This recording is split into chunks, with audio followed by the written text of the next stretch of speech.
Bueno, muy buenas noches a todos.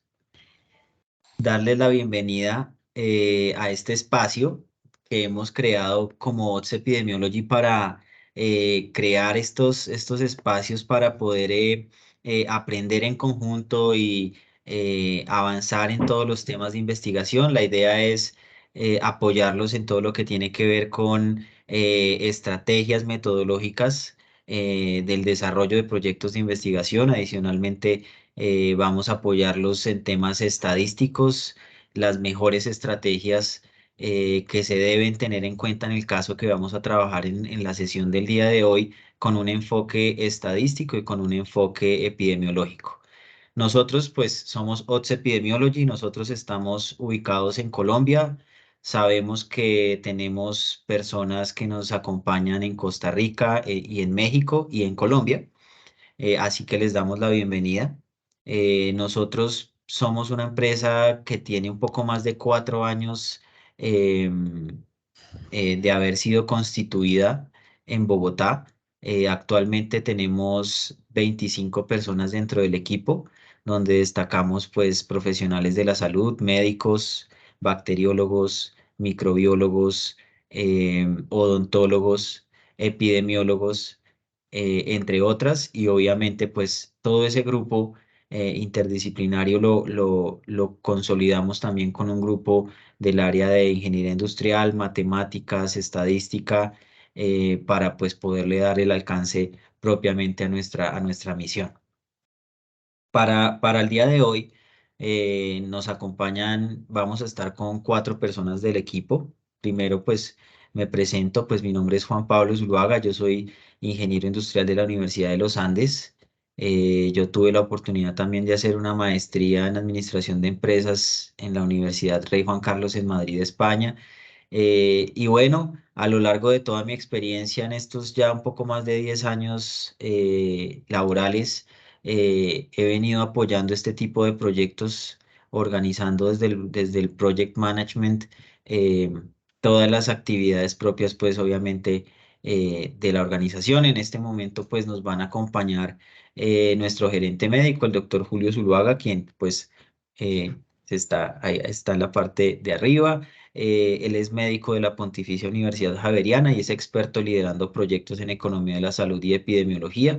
Tiene un poco más de 10 años de experiencia liderando este tipo de proyectos. La doctora Karen Cárdenas, que es bacterióloga con magíster de epidemiología de la Universidad de Antioquia, también tiene suficiente experiencia en la materia y ahorita pues obviamente le cedemos la palabra para que se presenten. Y el doctor Jaime Roballo, que es matemático y estadístico y doctor en matemáticas, experto en analítica de datos y quien nos apoya con toda esa lógica matemática y todo ese análisis matemático para integrar toda esa experticia que él maneja con lo que maneja todo el grupo de la parte médica científica.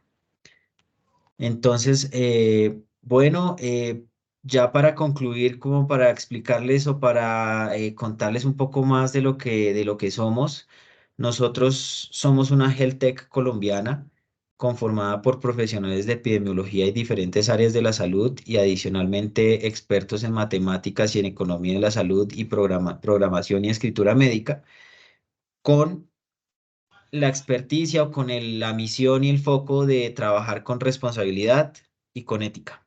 Esa es como nuestra misión y nuestra razón de ser.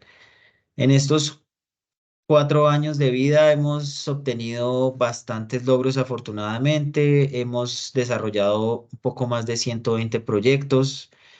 Destacamos 11 revisiones sistemáticas de la literatura con metaanálisis. La idea ahí es fusionar todo el tema cuantitativo con el tema cualitativo.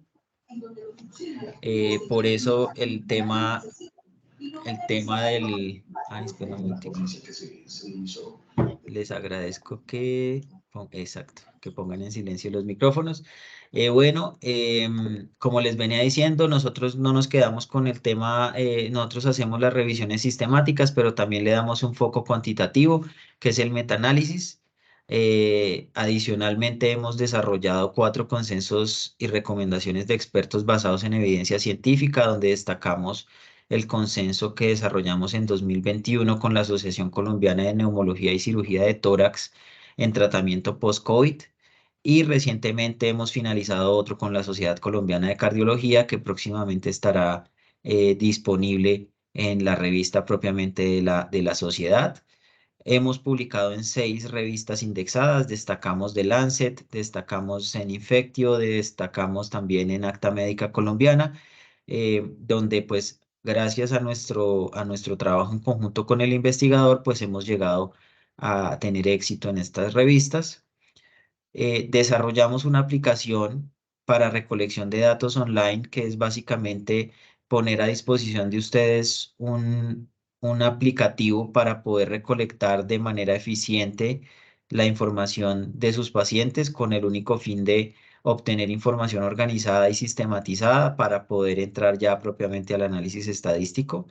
Hemos desarrollado un poco más de 40 análisis de datos con enfoque clínico, donde pues desarrollamos análisis univariados, bivariados, multivariados, modelos de correlación, modelos estadísticos, con el apoyo obviamente del grupo de Jaime.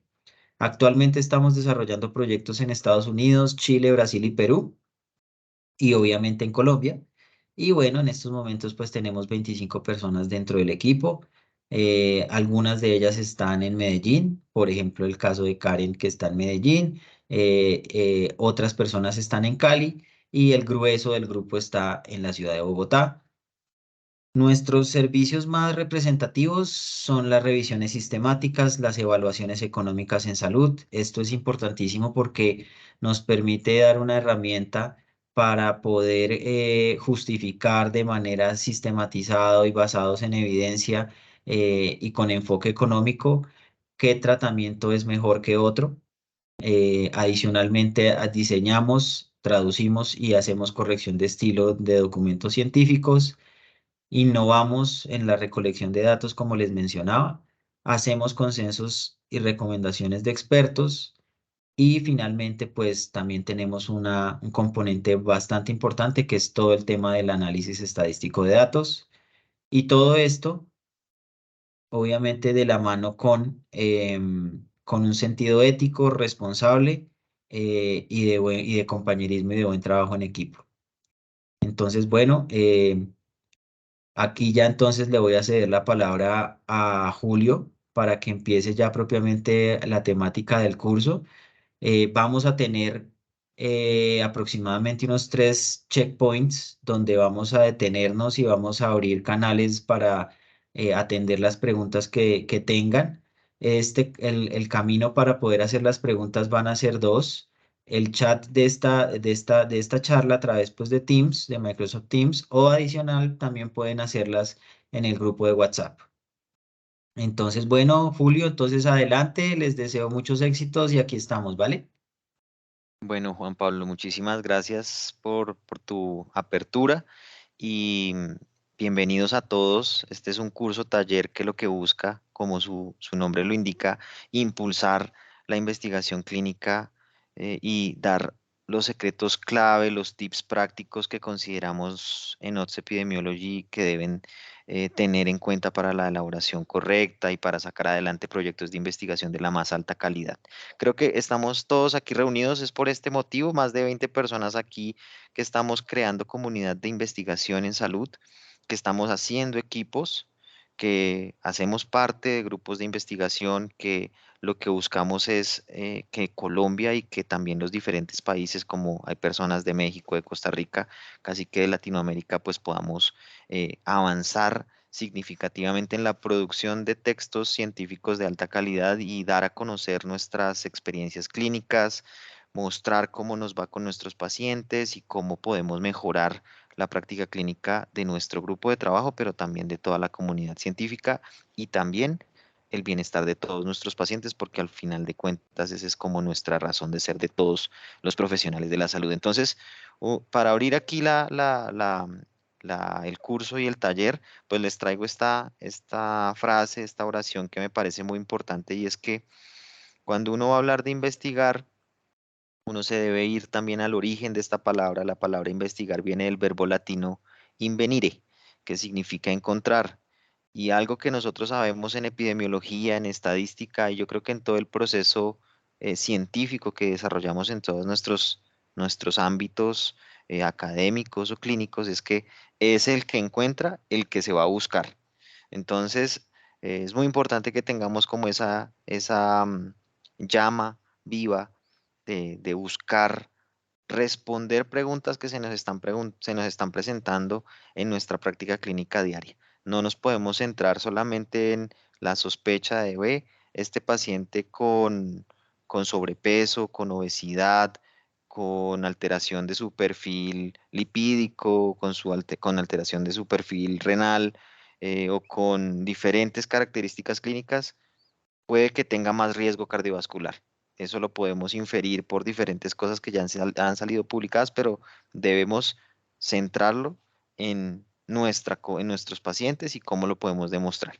Entonces, hace ya varios años, hace más o menos 15, 20 años, uno de los hitos más importantes de la medicina y de los profesionales de la salud en general es la medicina precisamente basada en la evidencia. Antes nosotros veníamos de mucho de la medicina basada en la experiencia, los médicos, los profesionales de la salud con más experiencia, con más bagaje clínico, tenían esa sabiduría de cómo transmitir a sus demás estudiantes las diferentes asociaciones que se podían presentar entre algunos factores de riesgo y algunas enfermedades o algunas condiciones, pero llega la medicina basada en la evidencia, los profes siguen siendo demasiado importantes porque la experiencia es fundamental, pero decimos, bueno, ahora vamos a hacer un óptimo en el proceso de toma de decisiones mediante este uso de información sólida. Y esto pues debe provenir de investigación de la más alta calidad. Y para esto entonces debemos producir conocimiento y debemos tener esa evaluación crítica que son la base para tomar decisiones de la mejor forma en atención en salud, y lo que busca es, como les he venido diciendo, el bienestar de la población, que es el fin último de todo lo que hacemos nosotros en nuestros centros de salud. Entonces, vamos a repasar algunos o vamos a mirar qué es, por ejemplo, conceptos básicos de qué es la investigación en salud, y es la generación de conocimiento nuevo producido a través de un método científico que permite identificar y controlar los problemas de salud. Esa es la investigación, esa es la definición de investigación en salud. Es muy importante que la tengamos clara siempre para definir muy bien nuestros proyectos. ¿Y por qué se debe hacer esta investigación en salud?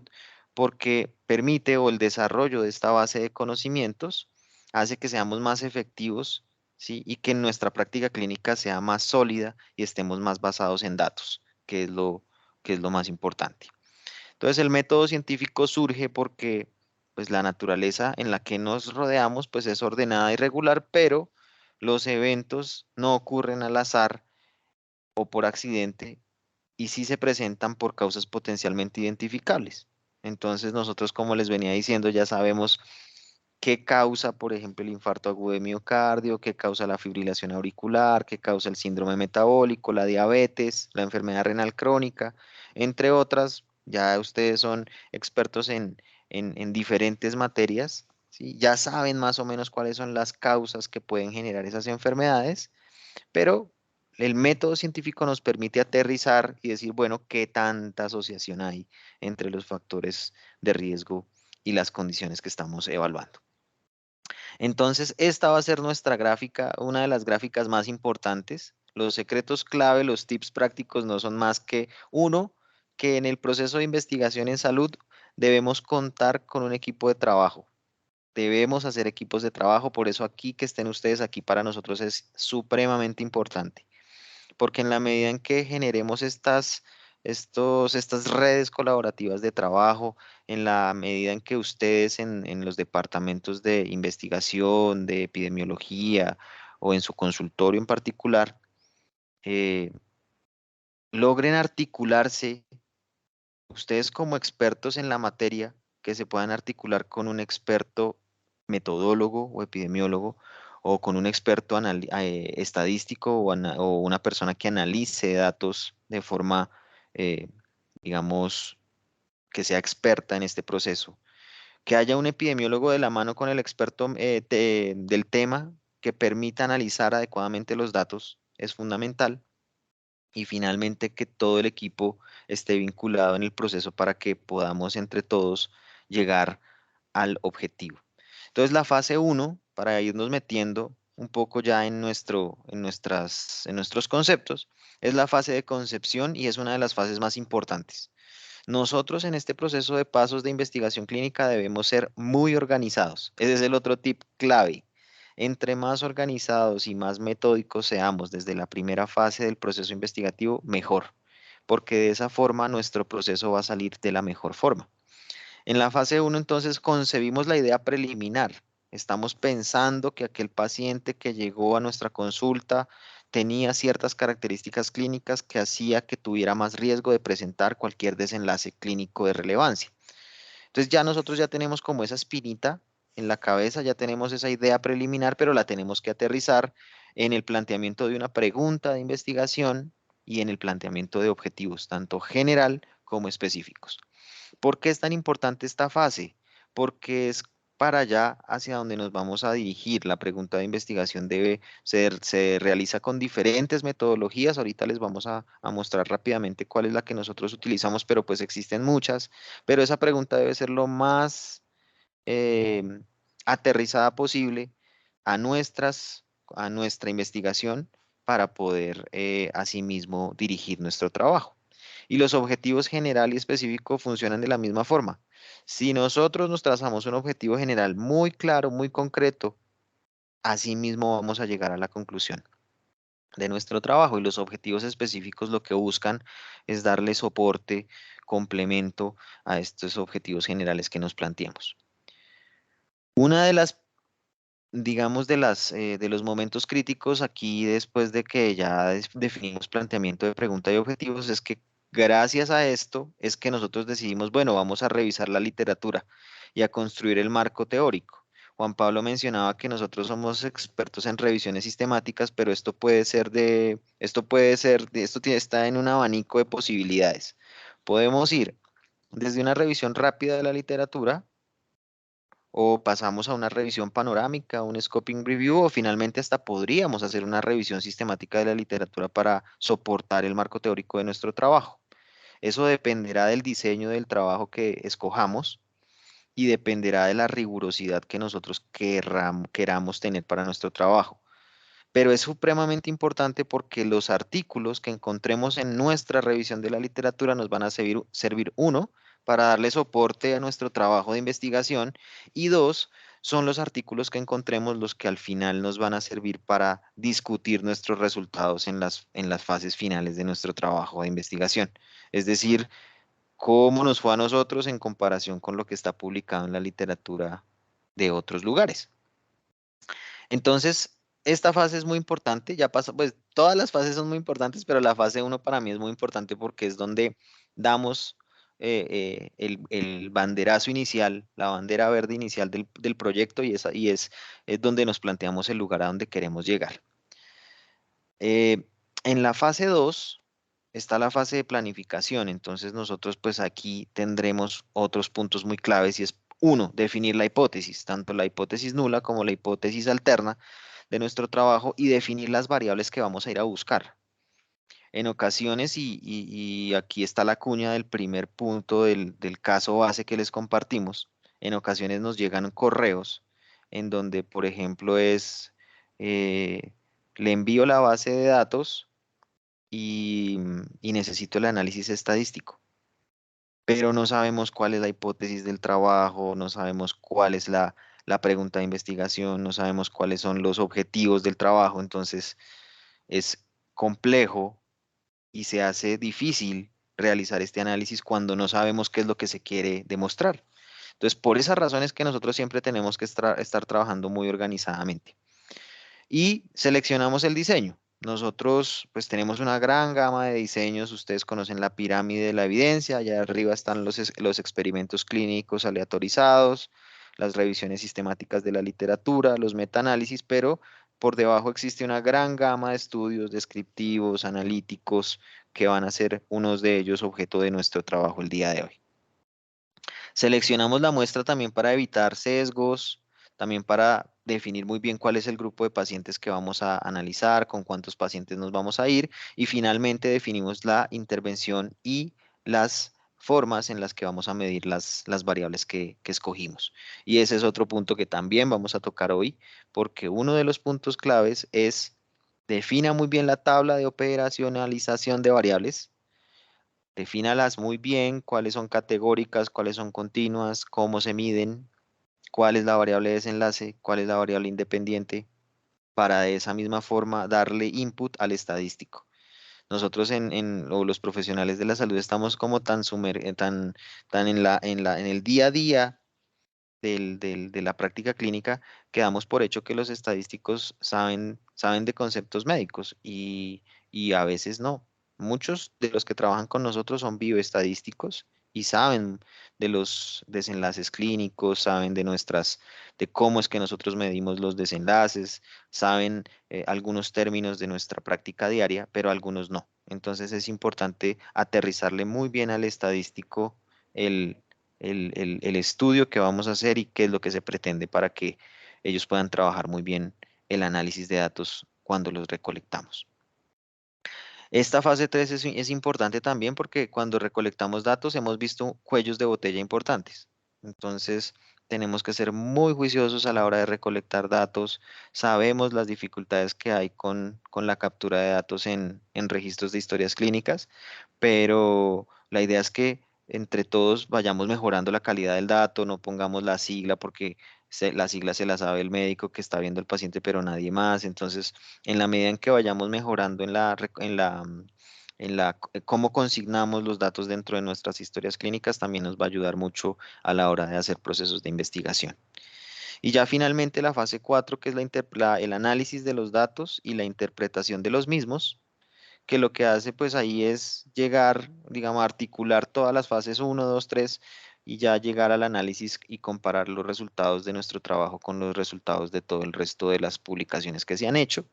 Y la fase 5 que es muy importante porque es la fase en donde comunicamos los hallazgos. No nos quedemos solamente en que el artículo fue sometido de forma exitosa y el artículo fue publicado en la revista que queríamos y lo publicamos en Facebook o en LinkedIn o en las redes sociales, lo logramos, publicamos, pero se quedan ahí los resultados. Lo importante es darles visibilidad, llevarlos a los congresos médicos, presentarlos en los congresos médicos, presentarlos en pósters, en congresos internacionales, en conferencias, en fin, en donde se nos considere que podamos hacerle visibilidad a los resultados de nuestro trabajo, pues es muy importante para que nuestros trabajos no solamente queden en un archivo o en una revista, sea indexada o no sea indexada, pero por allá escondida.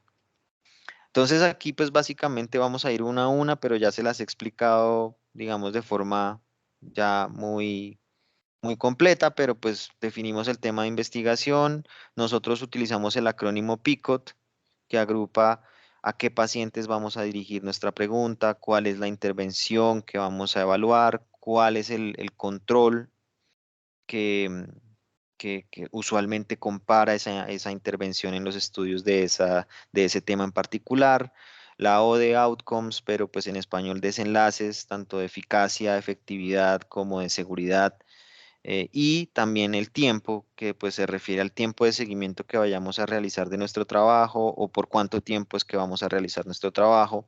Son importantes herramientas que nos permiten aterrizar muy bien la pregunta de investigación y de esa misma forma generar objetivos claros, proyectarnos a la revisión de la literatura, evaluar muy bien la justificación o la pertinencia de nuestro trabajo y evaluar la viabilidad preliminar.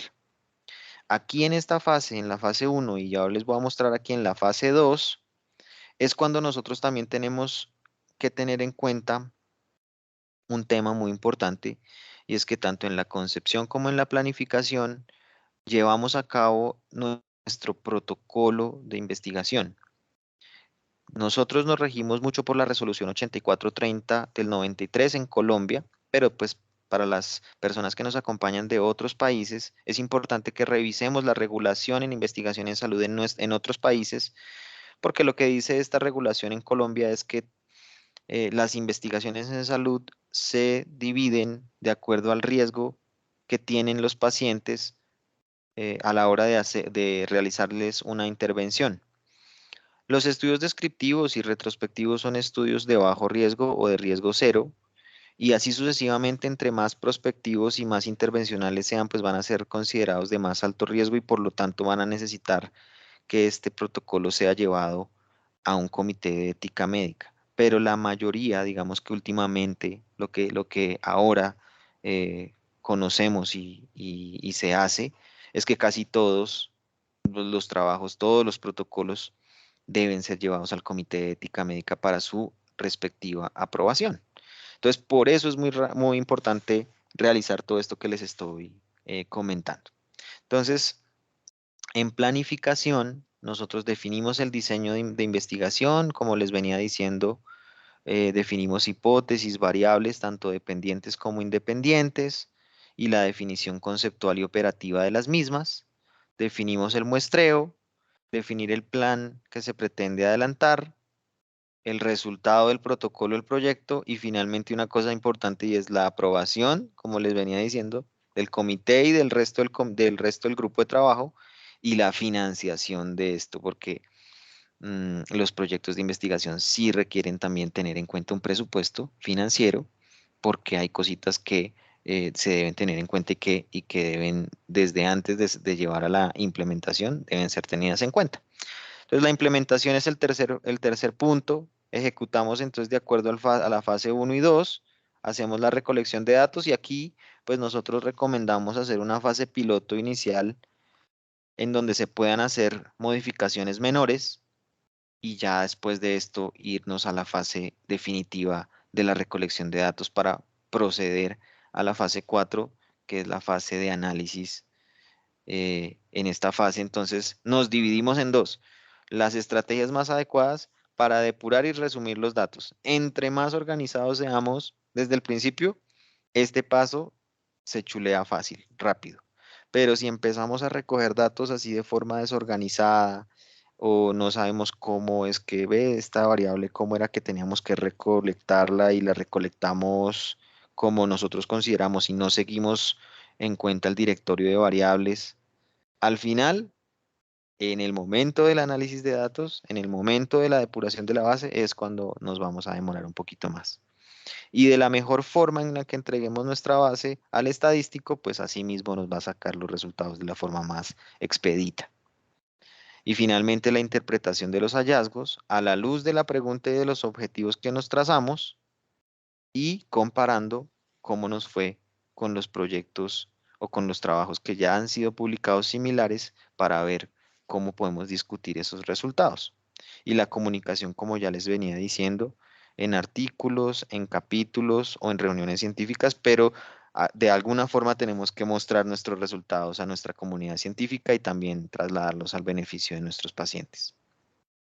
Entonces aquí vamos a abrir nuestro primer checkpoint porque en el primer punto de nuestro caso base que les compartimos, se les compartió la base de datos y se les compartió el directorio de variables. Entonces abrimos micrófonos para ver cómo les fue, qué consideran que se debe tener en cuenta cuando le llega a uno un correo de estos, doctor X, analíceme estos datos. Entonces queremos aquí que nos cuenten cómo les fue con el primer punto.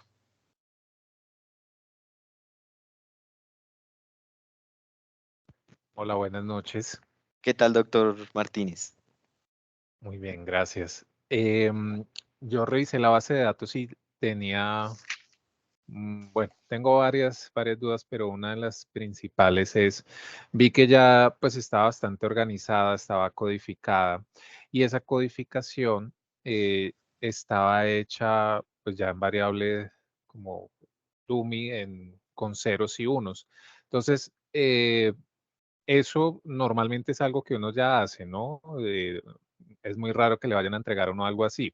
Y la pregunta mía es, ¿será siempre útil manejar este tipo de codificación en vez de las variables categóricas usuales que uno conoce de sí, no o, o algún tipo de escala? ¿Será mejor siempre tener esta codificación?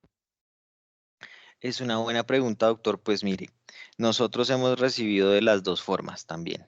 Hemos recibido ya con los unos y con los ceros y también hemos visto con el sí y el no.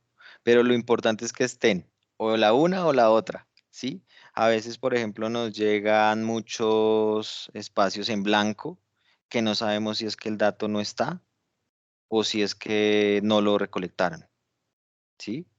Entonces, lo importante es que en el caso del primer punto del caso base, mm, nos fijemos muy bien en la forma en la que viene la base, confirmemos muy bien la forma en la que se categorizó, mirar muy bien el directorio de variables y contrastar que las cosas se hayan hecho de la mejor forma. Ese es como un punto importante. Cuando hay muchos vacíos o cuando los datos, o cuando, por ejemplo, la categoría es uno y 0 y resulta que por allá hay números que no sabemos qué son, 3, 2, ¿sí? Eso hace que nuestro proceso se haga más lento. Entonces, lo que usualmente hacemos ahí es nuevamente contactar con el experto que nos ayudó con la recolección de los datos y, por así decirlo, empezar nuevamente a la limpieza de los datos, empezar nuevamente como a entender por qué diligenciaron de esa forma los datos. Y eso pues nos va a tomar un poquito de tiempo. Entonces, uno de los objetivos de ese primer punto era ese, que, que la mayoría de las veces no nos llegan así de depuradas las bases, siempre nos llegan un poquito más desordenaditas. Entonces, la idea siempre es, uno, alinearse con el experto que nos ayudó con la parte de recolección de datos para sacar adelante la base. No sé si Jaime o Karen de pronto quieren agregar algo. Sí, sí, sí, sí. Julio, aprovechemos aquí rapidísimo para comentar que esta creencia sobre sobre la toma de datos está muy arraigada al uso de cierto software. En antaño, hace unos tiempos, digamos, programas como Stata entendían que registros como el 99 o el 999 eran considerados una manera específica de tomar los datos faltantes de un conjunto de datos. ¿Mm? Esa idea ha trascendido por el uso de Stata en muchos elementos clínicos y es, por ejemplo, cuando uno ve que en algunos datos perdidos usted le ve como el 9 o le ve el 99 o el 999. Esto tiene una cuestión muy en contra, pues técnicamente, por ejemplo, piensen que ustedes están midiendo una variable cuantitativa, como no sé, el número de partos, por llamarlo de alguna manera. Y ustedes están poniendo 99, 99, 99 porque hay un montón de datos que ustedes tienen faltantes. Si uno no es cuidadoso, por ejemplo, con el análisis de esa información, y tú la estás metiendo a un software que ya es mucho más amplio que Stata, incluso hasta en propio Excel, puede que el 99 lo esté asumiendo como 99 partos. Entonces te puede resultar que en promedio las mamás tuvieron 10 partos, un resultado que claramente sería incorrecto, pero que a la luz pues del manejo de la base de datos pues te está generando un resultado terrible. ¿Mm?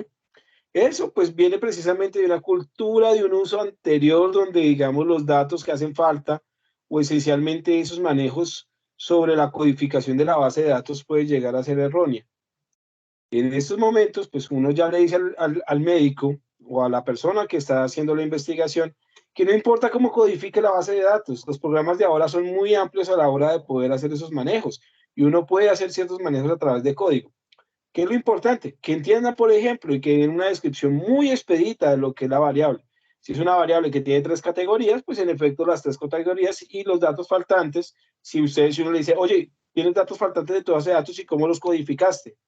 No, que los datos faltantes son 99. Entonces, uno lo primero que hace es decir, a los 99 quítamelos todos de la base de datos, obviamente teniendo mucho cuidado, no sea que si sea un dato real el 99 en otra variable. Uno tiene que ser muy cuidadoso en el manejo de la base de datos.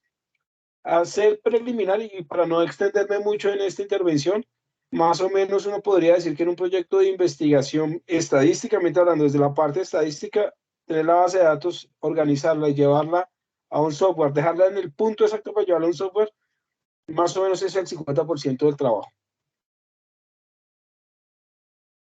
Gracias, Jaime. No sé Hola, si buenas Karen. Hola, noches. Karen. Yo también tenía una cosita por aportar y es básicamente cuando hacemos las bases de datos con letras, como el ejemplo que puso el doctor Sino en lugar de 0 y 1, aquí hay que tener una precaución y es si vamos a usar letras, usarlas de manera muy homogénea. Por ejemplo, a veces ponemos el sí con tilde o sin tilde, pero eso ya inmediatamente me crea una categoría diferente. Ustedes mismos lo pueden ver en Excel, de una pone el sí mayúscula y el con el tilde y sin tilde. Entonces, es muy importante estandarizar ese diccionario de variables antes de crear la base de datos. Para mí, la base de datos es uno de los pasos más cruciales porque es que desde ahí vamos a empezar a hacer análisis y a sacar las conclusiones de nuestro estudio. Y si no tenemos bien la información, pues por lo tanto, de ahí en adelante todo va a salir mal. Entonces, para mí, base de datos, depurarlas, curarlas, organizarlas, es un paso que debe tomar un tiempo prudencial, debe tener varias personas en lo posible que estén ahí curándola porque de verdad que es muy, muy importante. Esta recomendación de verdad la hago porque la he notado mucho. También hay bastante, iba a decir algo muy parecido a lo que mencionó Jaime de la información perdida, pero él ya la amplió muy bien. Entonces, no, la invitación es que tengamos nuestras bases de datos lo mejor posible, siempre hacer control de calidad del dato, porque muchas veces tenemos una variable que es como una estación para otras. Por ejemplo, número de partos, pero resulta que esa viene de una anterior que dice si ha tenido hijos o no. Entonces, si en alguna mujer yo tengo no, nunca he tenido hijos, pero el número de partos tengo 3, esa información también toca revisarla muy bien, que todo sea concordante. Esa era la intervención que quería hacer. Muchísimas gracias, Karen y Jaime. No sé si alguien tenga algún otro comentario, cómo les fue con este primer punto del taller, o tal vez también experiencias de ustedes en la parte ya de su diario vivir, cómo les ha ido. No sé si alguien tenga algún comentario.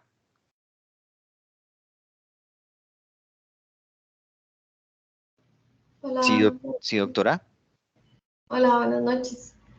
Bueno, en mi caso no he trabajado tanto con data de salud, pero sí tengo la duda porque muchas veces lo que se hace para evitar ese error humano es usar un drop-down, como que me despliegue las opciones que yo puedo ingresar, es sí o no. No sé si por el hecho de ser sector salud puede hacer que llegue a ser un arma de doble filo, por decirlo así, o sí también puede aplicarse. Nosotros utilizamos frecuentemente listas desplegables Ujú. también para evitar esto que mencionas, ¿no? Entonces, desde el mismo momento en el que hacemos la tablita de operacionalización de variables y definimos las categorías de las variables que vamos a medir, una de las estrategias que utilizamos es utilizar estas listas desplegables para que la persona que va a recolectar los datos no vaya a cometer, por ejemplo, errores como los que mencionaba Karen o como los que mencionaba Jaime. Muchas gracias. No, a usted, doctora.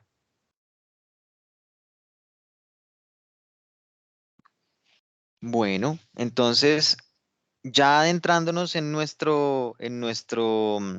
la segunda parte de nuestro taller, les queremos dar también un abrebocas de lo que son los estudios de corte transversal y son diseños de investigación en donde las variables de interés se miden en una población, en una muestra, en un tiempo determinado. Eso es muy importante de los estudios de corte transversal.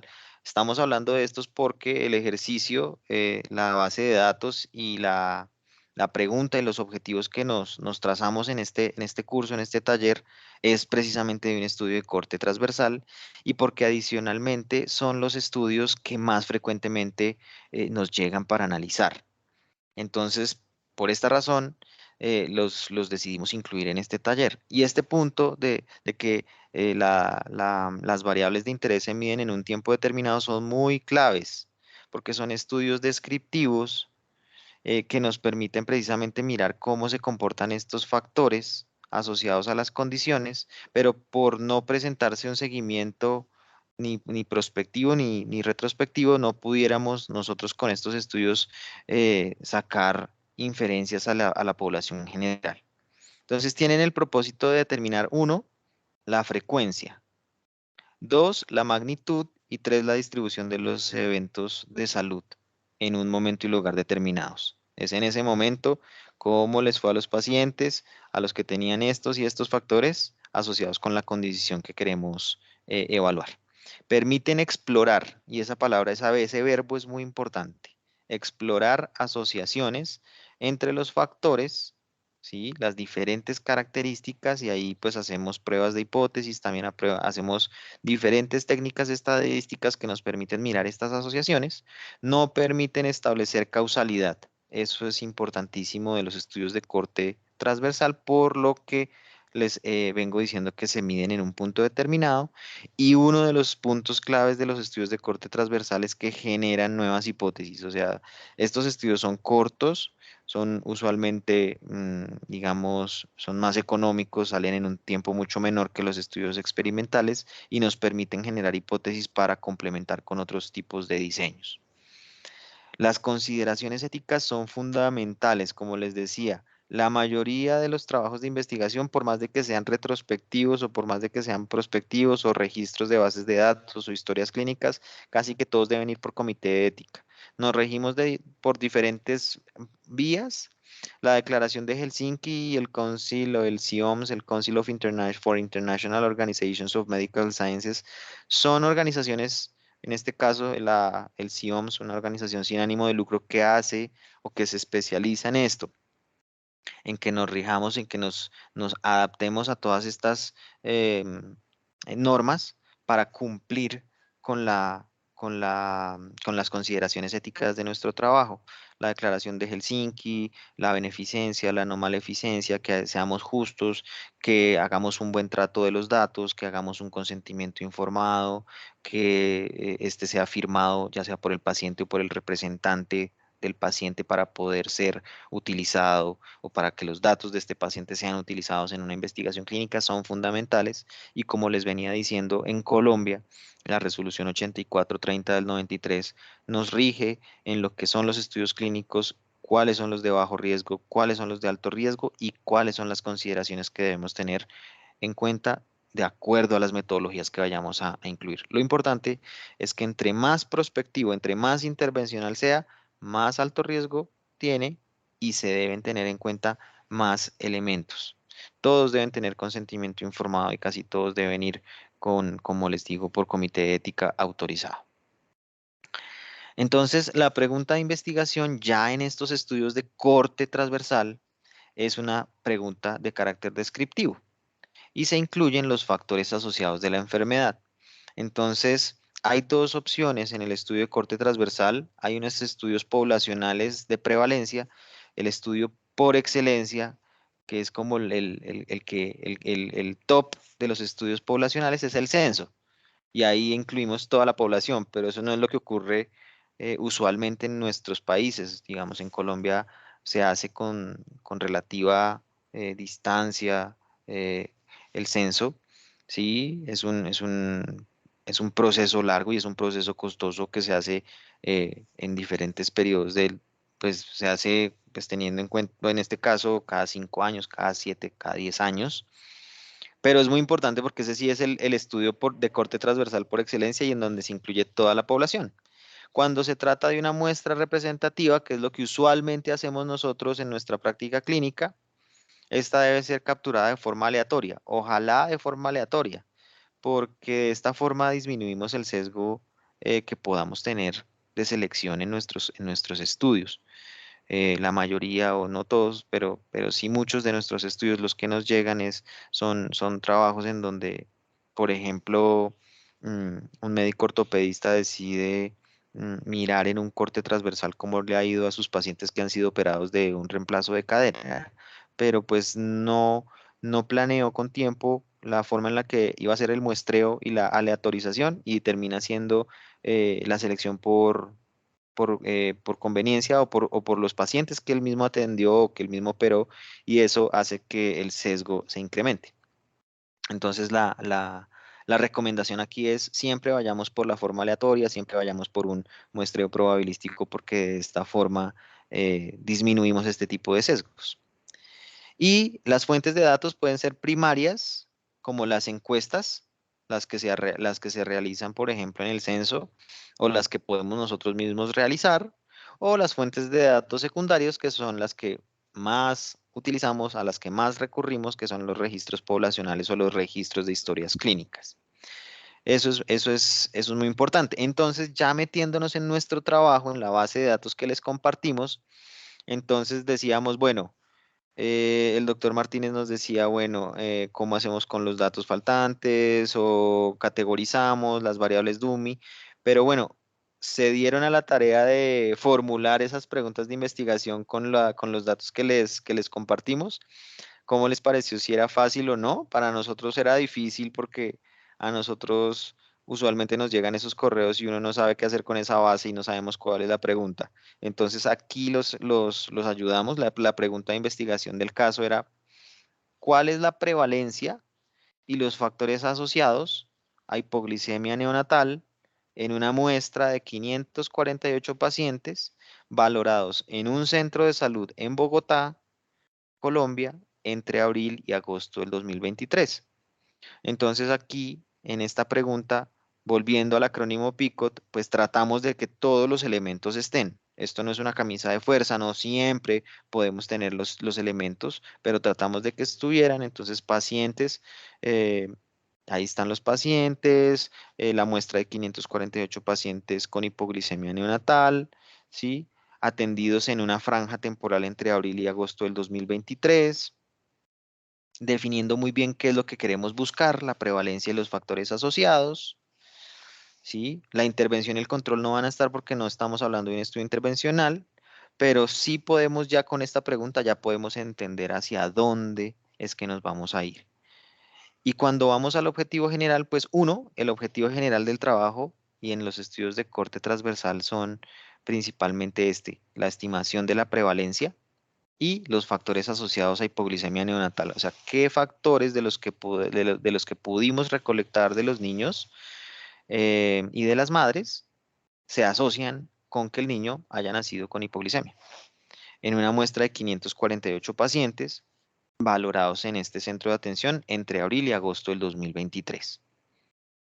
Y los específicos, 1, la estimación de la prevalencia; 2, describir las características sociodemográficas y clínicas de los recién nacidos; y 3, estimar si hay asociaciones significativas entre factores y la hipoglicemia neonatal. Teniendo muy claro lo que les comentaba, que este estudio lo que nos va a servir es de exploración y que no podemos determinar causalidad precisamente porque se toman los datos en un momento y en un tiempo determinados. Entonces este es el diseño. Está la población. Si nos vamos por población es el censo, pero como no podemos hacer censos todo el tiempo, nos vamos con la muestra. Siempre recurrir a un muestreo probabilístico, ¿sí? Es la idea, esa es la sugerencia, es la recomendación que nosotros les podemos dar. Y aquí nos vamos a encontrar con pacientes con la enfermedad prevalente y otros sin la enfermedad prevalente, y cada uno de estos grupos pues van a tener presencia o ausencia de factores asociados. Y este punto es muy importante, y es que se miden en un mismo momento de tiempo. Entonces, con esto, con la pregunta de investigación y con los objetivos bien claros del trabajo, es que nosotros contactamos a Jaime, y aquí le doy la bienvenida a Jaime para que nos cuentes cómo es que te va a ti con el trabajo estadístico con nosotros los profesionales de la salud. Bueno, muy buenas noches para todos. Qué alegría volver a estar en este escenario y poder compartir con ustedes las experiencias y los elementos, pues, específicos de trabajar en ciencias de la salud. ¿Me ven bien? Sí, señor. Sí, perfecto. Bueno, en este orden de ideas es muy importante mencionar que sí, lo que mencionas es muy importante dentro del desarrollo de una investigación clínica. Es decir, nosotros como estadísticos estamos muy acostumbrados a hacer la manipulación de los datos. Es decir, a nosotros se nos entrena muy fuerte es en el manejo sistemático de coger una base de datos y poder escurrir la información. ¿Cuál es el problema de ello? Que nosotros tenemos una visión de lo que es la estadística, una visión de lo que es la matemática, y esa visión de lo que es la matemática no necesariamente está bien alineada con las necesidades que tienen ustedes desde el punto de vista clínico. El aprender, el poder comprender las necesidades del mundo clínico es uno de los pasos más difíciles que tenemos nosotros para poder llevar a cabo la investigación. Es decir, nosotros como estadístico tenemos que ceder. Durante casi buena parte de la charla has venido mencionando que las prácticas que tienen ustedes frente al manejo del conjunto de datos es muy importante y que habitualmente pues tenemos que ir como mejorando las prácticas desde el mundo clínico para ir tomando cada vez mejor el conjunto de datos y poderlo llevar, digamos, con una buena salud, hablando, digamos, desde el punto de vista de la organización, de la limpieza, de la codificación al estadístico. Pero también es importante mencionar que una de las tareas más complejas es que el estadístico logre, de alguna u otra manera, entender cuáles son las necesidades desde el punto de vista clínico. Es decir, no es lo mismo analizar un problema para el sector financiero que para el mundo clínico.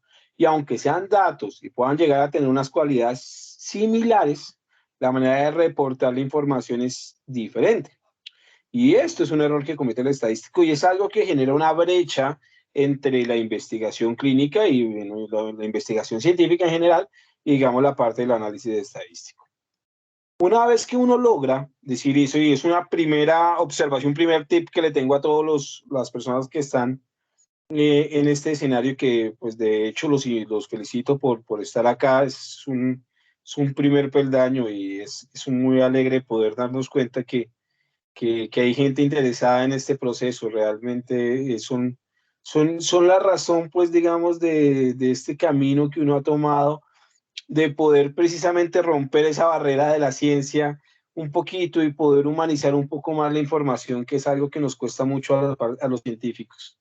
Entonces, desde ese punto de vista, digamos, la invitación pues técnicamente es a generar un buen diálogo, digamos, entre las diferentes partes.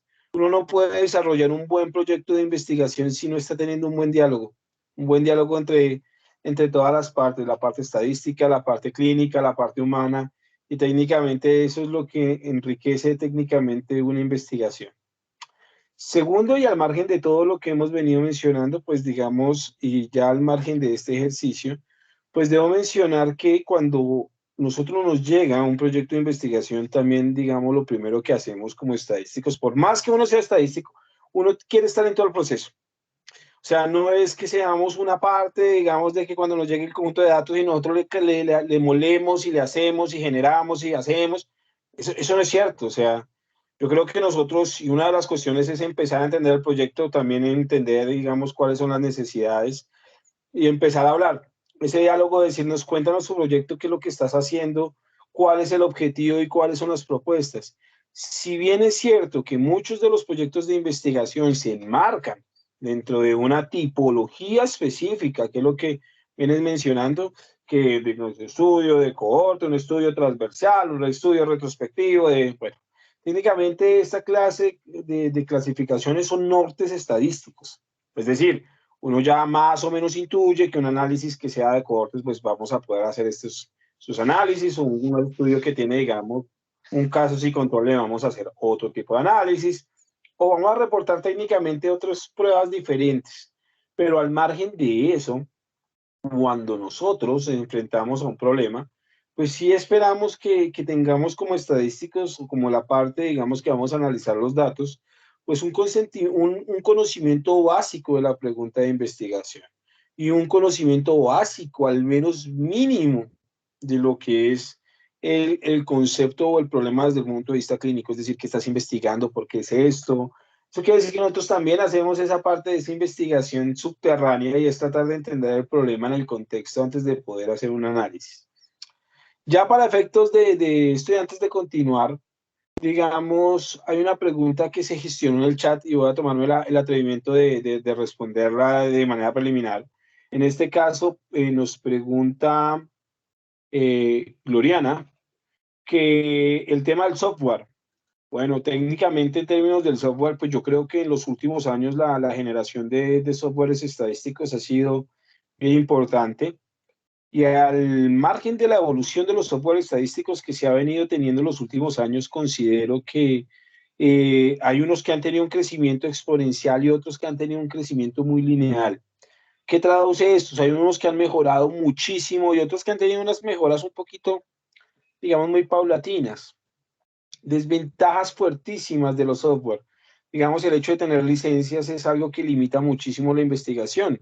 No tener una licencia es sinónimo de pues, tener dificultades a la hora de gestionar, que nos vayan a pedir cuál es la licencia del programa para poder publicar los resultados y las licencias de carácter educativo, de carácter, digamos, personal o de carácter, digamos, bueno, digamos, hay un montón de temas con las licencias. Entonces, pues técnicamente todo lo que son software privativos han tenido una evolución un poco más lenta que los software que no lo son. ¿Por qué? Pues porque los software privativos pues tienen que depender de un equipo de investigación que está generando el código, que está mejorando sus programas y que las versiones pues mejoren con el paso de los años. Es así como nosotros vemos que en ese afán de ir mejorando los datos se está perdiendo muchas cuestiones. Excel, por ejemplo, que es uno de los elementos más usados o una de las herramientas más usadas para poder manejar datos, es una cuestión que tiene muchísimos problemas. ¿Por qué? En primera instancia, digamos, tiene el problema de la licencia y las versiones. Digamos, no siempre es gratis. Ustedes se dan cuenta pues que cada vez vienen con menos y toca ir a buscar una licencia y fijo lo deja uno metido cuando necesita más el programa. Eh, pero, por ejemplo, el software que está el 365 quizás no es tan compatible con el XP.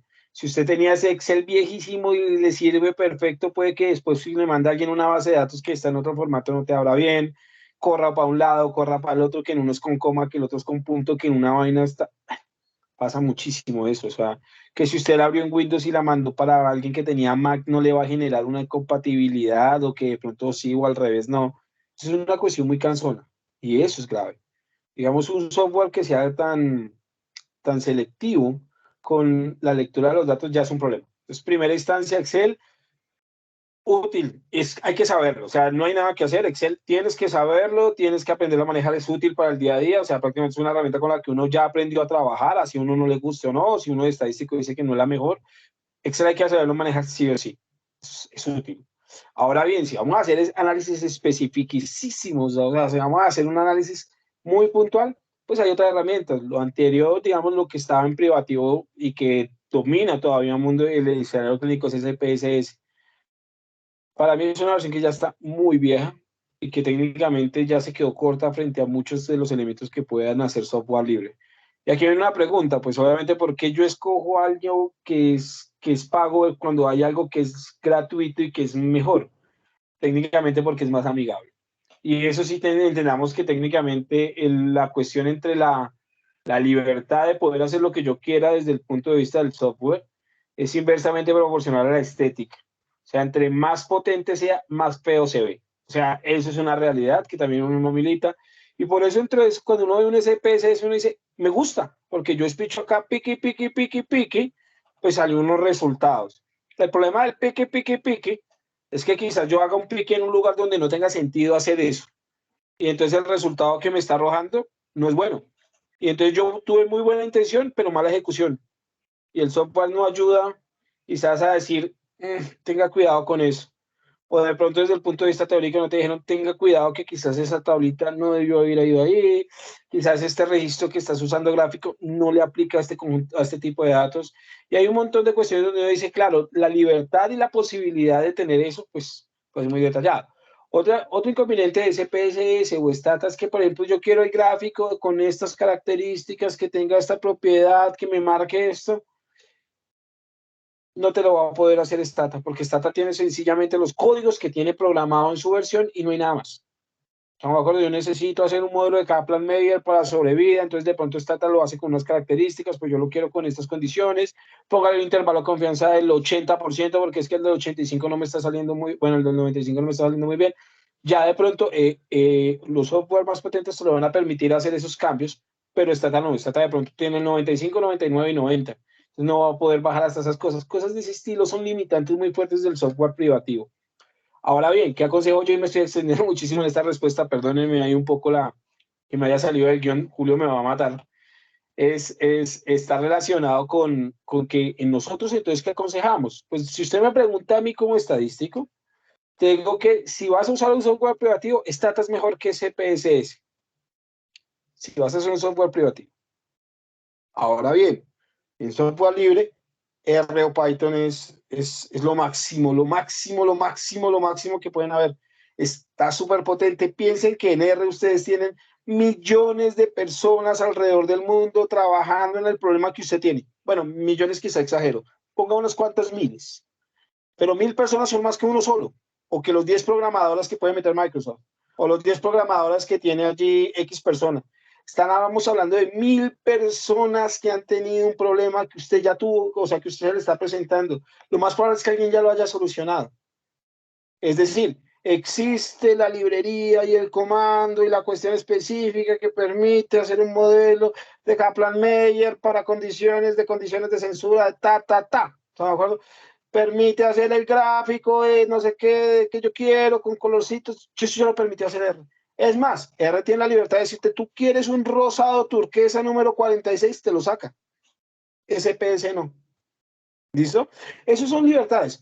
Entonces, si su merced va a decirme, mira, realmente lo de la información, lo de los datos, yo prefiero algo amigable, algo que esté como eso, que sea potente, yo te considero Stata.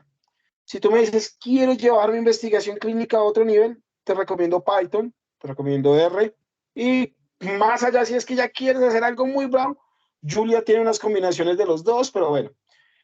En ese orden de ideas, y ya no para salirme más de eso, claro que es que la pregunta me encantó y por eso me tomé un tiempo larguísimo para responderla. Precisamente ya voy al margen de lo que quería hacer y ahora sí lo que quería hacer era bueno. Me voy a tomar solamente la posibilidad de presentar en este caso la base de datos. Si bien es cierto, ya sé que les llegaron a ustedes y que ustedes como personas muy juiciosas que son ya tomaron el tiempo de echarle un análisis preliminar a este conjunto de datos, pues me doy cuenta que de manera idealizada, la base de datos no tiene datos faltantes, la base de datos, o bueno, no, ya miramos cómo podemos identificar los datos faltantes, me doy cuenta que tiene pues muy bien determinadas sus variables cualitativas, sus variables cuantitativas, pues porque tiene un diccionario relativamente bien tomado, digamos nombres de las variables muy adecuados, corticos, nada largo, está muy bien tomada, es decir, debo decir que la base como les llegó a ustedes es esa clase de bases de datos que uno quiere estudiar, que tiene, digamos, las variables muy bien determinadas, ya sean cuantitativas, cualitativas, no me interesan. Yo aquí hago el primer proceso. Examino la base de datos, hablo con Julio, le digo, Julio, esta basecita tiene este problema, háblale al investigador, o le digo, investigador, por favor, reunámonos 10 minuticos, 20 minuticos, y sentémonos a hablar. Esto le digo, mira, esta variable yo la veo como rara, ¿qué es lo que me estás queriendo medir ahí? Ah, ok. Y entonces, después de que aclaro cuáles son las cuestiones sobre la base de datos, de limpiarla, de tratar de evitar, digamos, el exceso de información, la redundancia, datos mal tomados, datos mal replicados, lo que venía mencionando la doctora Karen, que el sí con tilde y el sí sin tilde, si es mayúscula, si minúscula, unifico todo eso y la subo a mi programa. Antes de eso, yo no la subo al programa. Esto que están viendo ustedes está hecho en R o en R, como lo quiera mencionar, ya sea en inglés o en el español. IBLiguer es lo mismo, no es que sea un software diferente, ya es porque me desconcentro y le cambio el nombre, les pido excusas a todos.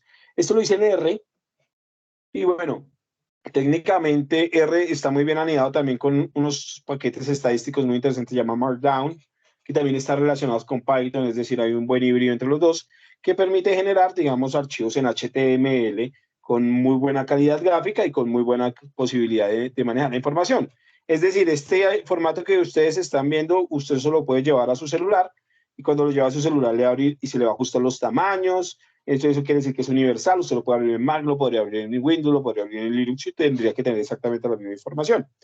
Entonces, lo primero que hice en este archivito fue poner un pequeño la base de datos en cortico, es decir, para tenerlo ahí como en cortico, de pronto la semana, sexo, ¿cierto? Peso al nacer, ¿cierto? Técnicamente ahí yo podría estar mirando prácticamente la información específica de la base de datos, entendiendo que yo la podría navegar por algunos elementos o algunos archivos, ¿cierto?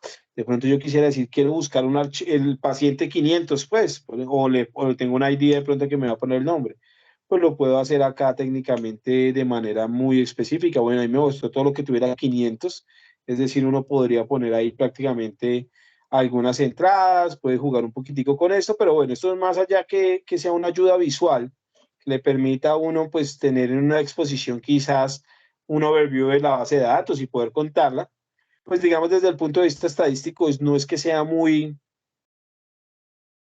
bueno, una panacea, pues digamos. Entonces lo que si nosotros hacemos es primero le damos una cuestión de salubridad de su base de datos. Es decir, después de que Jaime, yo... en Sí, el, señor. en el, en el chat, el doctor Martínez nos pregunta que para los Ah, ok. análisis estadísticos, ¿qué paquete utilizaste? Uf, bueno, depende. Eh, digamos, para el paquete, para esto, es un paquete que se llama Scheme. Scheme es un paquete que sirve para generar un overview, como un summary de la base de datos, pero digamos un summary enriquecido. Entonces, digamos, lo que te permite es hacer esto, por ejemplo. Entonces te dice cuántas entradas tienes o cuántas filas tiene, cuántas columnas tiene, el tipo la cantidad de columnas que son cualitativas y cuantitativas. Obviamente, antes de poder correr el scheme, yo tuve que ir a mi programa y decirle cuáles eran cualitativas y cuáles eran cuantitativas para que él obviamente entendiera. Porque como aquí hay registros que son numéricos, y ahí respondo también un poco la primera pregunta que hicieron, no importa que sea 1 y 0, cuando yo le digo al software que tiene la estructura de una variable cualitativa, él ya la va a asumir como cualitativa independiente que tenga unos y ceros o que tenga femenino masculino o que tenga femenino masculino FM o FEMASC, no me interesa. Es decir, ya cuando yo le diga a él, esta estructura se llama cualitativa, él me va a asumir que es una variable factor o una variable cualitativa y por lo tanto la va a incluir dentro de las variables factores. Él me hace un resumen, digamos, súper básico, me dice que no tiene datos faltantes. Miren la maravilla de bases de datos que tenemos acá, sin datos faltantes. Me está diciendo que está el 100% de la base de datos. Me dice que las bases de datos que estamos aquí técnicamente no hay una que sea ordinal, técnicamente, aunque por ahí de pronto sí la paridad es ordinal. Pero digamos, de momento no es que sea una camisa de fuerza en el manejo estadístico.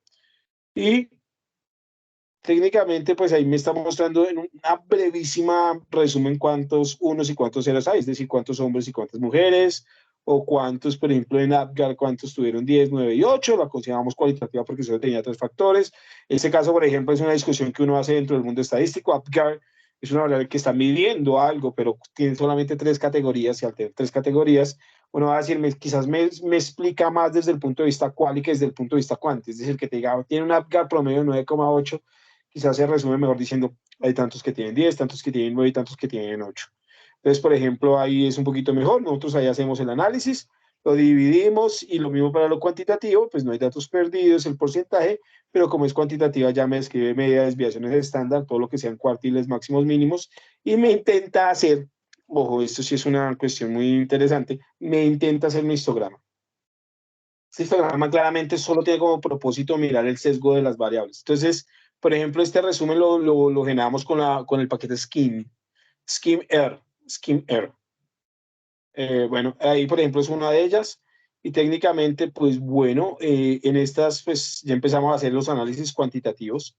Siempre le corremos pruebas de normalidad para mirar, digamos, cómo se están comportando los datos, descripción de medidas descriptivas y, por ejemplo, generación de gráficas. Esta generación de gráficas se hacen con el paquete ggplot. ggplot 2 técnicamente es un motor gráfico. Digamos, en Python se llama Seaborn, en R se llama ggplot 2. Es un motor gráfico, pues digamos que funciona bajo la estructura de ePlayer. Es una estructura y un manejo de bases de datos, digamos, donde técnicamente pues yo le puedo decir qué registros gráficos puedo hacer. Estas dos gráficas, Jaime, pues una es un diagrama, señor. aquí el doctor González nos pregunta si Scheme hace parte de R. Sí, sí, señor, Scheme es una librería de R. Sí, sí, sí. Estas grafiquitas, por ejemplo, son muy interesantes. ¿Por qué? cuando yo pongo los dos registros gráficos, lo pongo con dos intenciones. Uno, este primer gráfico que están viendo acá a este lado, al lado izquierdo, es un diagrama de densidad. El diagrama de densidad es un diagrama que nos muestra la distribución donde es más probable que yo encuentre a alguien. Entonces, por ejemplo, me está hablando que de las semanas hay un piquito por acá, otro piquito alrededor de las 39 semanas, un piquito alrededor de las 40 semanas, pero digamos aquí es donde está la gran mayoría de la población, como entre las 38 y las 40 semanas hay una gran cantidad de personas. Hay que decir que es algo que me suele hablar sobre la media, donde se agrupan las personas. Entonces, habitualmente este diagrama habla de medias, mientras que el diagrama de al ladito es un boxplot, es un diagrama de medianas. Entonces, técnicamente, entre las dos, uno puede ya con cierto entrenamiento, pues hablar sobre medias y medianas de manera simultánea y entender más o menos cómo se comporta la variable. Entonces, entender dónde está la mayor agrupación, que está de nuevo entre los 38, el 40, 50, el 50% de la población. Y me va a hablar un poquito sobre la dispersión. Aquí hay unos datos atípicos, lo cual me muestra un sesgo de la variable. Y pues digamos es consistente con el hecho de que los datos no sean normales, ¿sí? Digamos en esa prueba de normalidad. Y me lleva a entender lo primero que hablamos, y es cuando usted vaya a hacer su artículo y no hay prueba de normalidad, usualmente deberías poder reportar más bien la mediana en vez de la media, porque puede haber un sesgo si pones la media. Entonces habitualmente cuando tú dices las variables que son normales se le reporta la media, las variables que no son normales se reporta la mediana. ¿Por qué es eso? Pues para evitar el sesgo, porque de pronto estos pequeños chicos que son unos prematuros, de pronto están sesgando la información y podría llegar a ser complicado de que me estén mostrando que quizás las semanas de toda la población no alcanzó a hacer lo que sí están siendo, que serían como las 39 semanas, las 38 semanas, que es donde está la media. Bueno, técnicamente hacemos una descripción por todo lo cuantitativo. Lo primero que hacemos es conocer muy bien nuestras variables una a una, estudiar normalidad, medias, medidas descriptivas y algunos gráficos que nos ayuden. En términos de cualitativo no es nada más que una tablita de frecuencias, cuántos hay de cada uno, cuántos, en este caso como es sexo, cuántas mujeres, cuántos hombres y cuántos, digamos, hay en total, el porcentaje y una grafiquita de barras. Acá, digamos, dependiendo, también nosotros decimos que al cliente si no le gusta este registro le podemos hacer una circular, pero siempre le hacemos la salvaguarda de que lo que es más adecuado desde el punto de vista estadístico son las barritas. Entonces uno dice, ah, no me gustan, bueno, eso ya va en gustos, para el gusto de los colores, por supuesto. De pronto uno le dice pilas con esta que está así es ordinal, no le metas un diagrama circular, eso ya es un error estadístico. Ahí donde podemos, obviamente aconsejamos y decimos, bueno, estos son gustos, sobre todo en las que no son ordinales, esto es un gusto, podemos acoplarnos a eso sin problema, pero digamos más allá de eso, pues nada. Este es de acá, pues digamos una tabla de frecuencias, no utilicé un poquito más adicional, estas gráficas también las hice con ggplot y hacemos eso para cada una de las variables. Pero al margen de eso, recuerden que nuestro propósito central es mirar los factores que puedan llegar a tener, digamos, incidencia en el desarrollo de esta variable, ¿cierto? En el recién nacido. Y es así como nosotros siempre hacemos un bivariado o empezamos a mirar, digamos, análisis. Por ejemplo, en este caso, yo siempre le brindo al epidemiólogo y en general al investigador una descripción y una descripción, digamos, interpretada. Cuando yo le digo, mira, por ejemplo, la diferencia entre las medias de los que tuvieron o no tuvieron esa condición de hipoglicemia, pues uno es 38,78, el otro es 38,57. Yo no siento que haya una diferencia muy grande, sobre todo cuando yo lo mire desde el punto de vista de las desviaciones estándar, digamos, no está ni a una desviación estándar de diferencia. Yo creo que esto no es significativo y miro automáticamente esto de acá. Como no hay normalidad en los datos, pudimos verlo arriba, digamos, yo le aconsejo al investigador utilizar una prueba de Wilcoxon. Entonces le digo, bajo esta prueba de Wilcoxon, pues digamos que 0,37 no es significativa estadísticamente. Y obviamente le digo, bueno, pues si quiere usted reporte la media de los que tuvieron la condición, la media de los que no la tuvieron, o viceversa. Y técnicamente, pues considere usted el p-valor para esa condición. Y obviamente, pues si usted quiere un registro gráfico, pues nos damos cuenta que son súper igualitos. Entonces uno dice, ah, bueno, no hay diferencia. Al menos las semanas como tal no están siendo un factor que me esté siendo una diferencia. Entonces, por lo tanto, repórtelo, por supuesto, pero no diga que no lo es. O sea, es tan importante decir que algo no es como si es. Entonces, el hecho de decir que es que si el p-valor no me da bueno, no es bueno. No, pues es que es bueno saber que no. Es como que uno dice, es que a mí me gustan los días soleados. Bueno, pues es tan importante saber lo que sí como lo que no. Entonces, de pronto, a mí no me gusta es cuando llueve. Entonces, está bien, más bien lo que no le gustaba era eso. Hay cosas importantes en las dos fronteras del sí y el no. pero bueno, ahí no me quiero extender muchísimo. Pero bueno, o sea, es decir, uno tiene que reportar tanto lo que sí es significativo como lo que no lo es.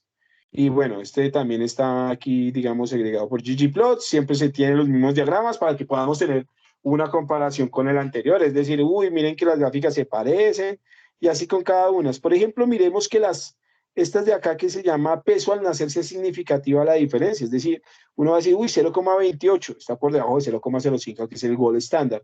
Y claro, los que tienen en la condición una, pues 2.900 y la otra condición 2.800. Es decir, que podemos entender que los que tienen esta condición pesan menos.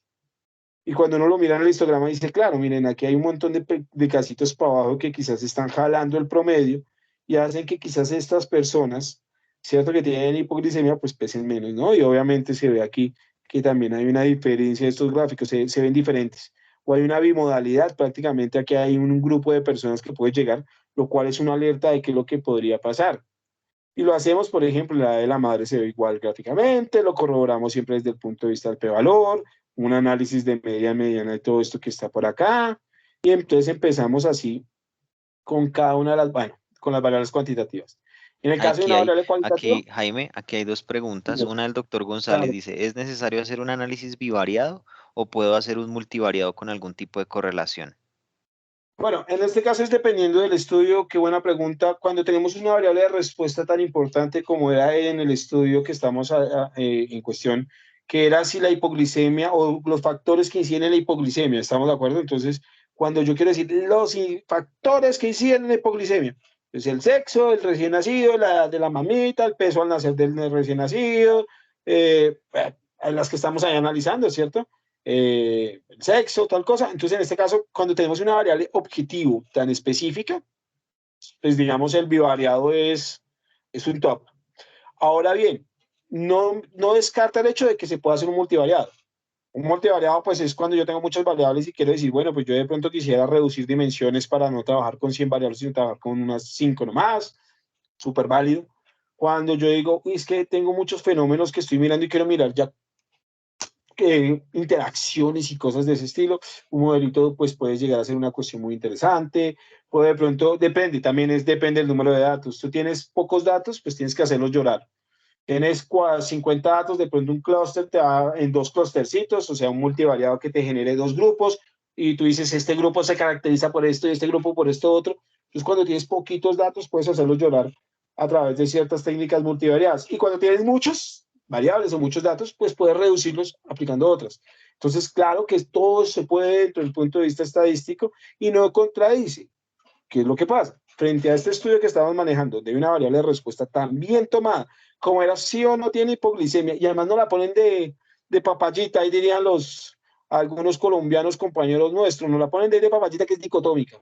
Entonces, claro, cuando yo la tengo dicotómica, por ejemplo, al hacerle con otra variable que sea dicotómica, no solamente nos permite mirar las tablas de contingencia, las pruebas chi cuadrados, que es en general, para cualquier tabla de contingencia, sino que además nos permite en lo dicotómico generar o calcular algo que les encanta a ustedes los médicos y las personas del sector de la salud, que son los odds ratio y los risk ratio. Esto es algo muy interesante que podemos hacer siempre que tengamos, por supuesto, digamos, tablas que sean 2 a 2. Cuando tenemos tablas que no son 2 a 2, pues la chi cuadrado nos ayuda para mirar diferencias proporcionales al interior de la distribución de las proporciones. Pero como le digo, y respondiendo de manera expedita a su pregunta, no, un hecho de hacer un bivariado es porque tenemos una variable de respuesta que está ahí muy apetecible. ¿Por qué? Porque es dicotómica y porque es muy específica.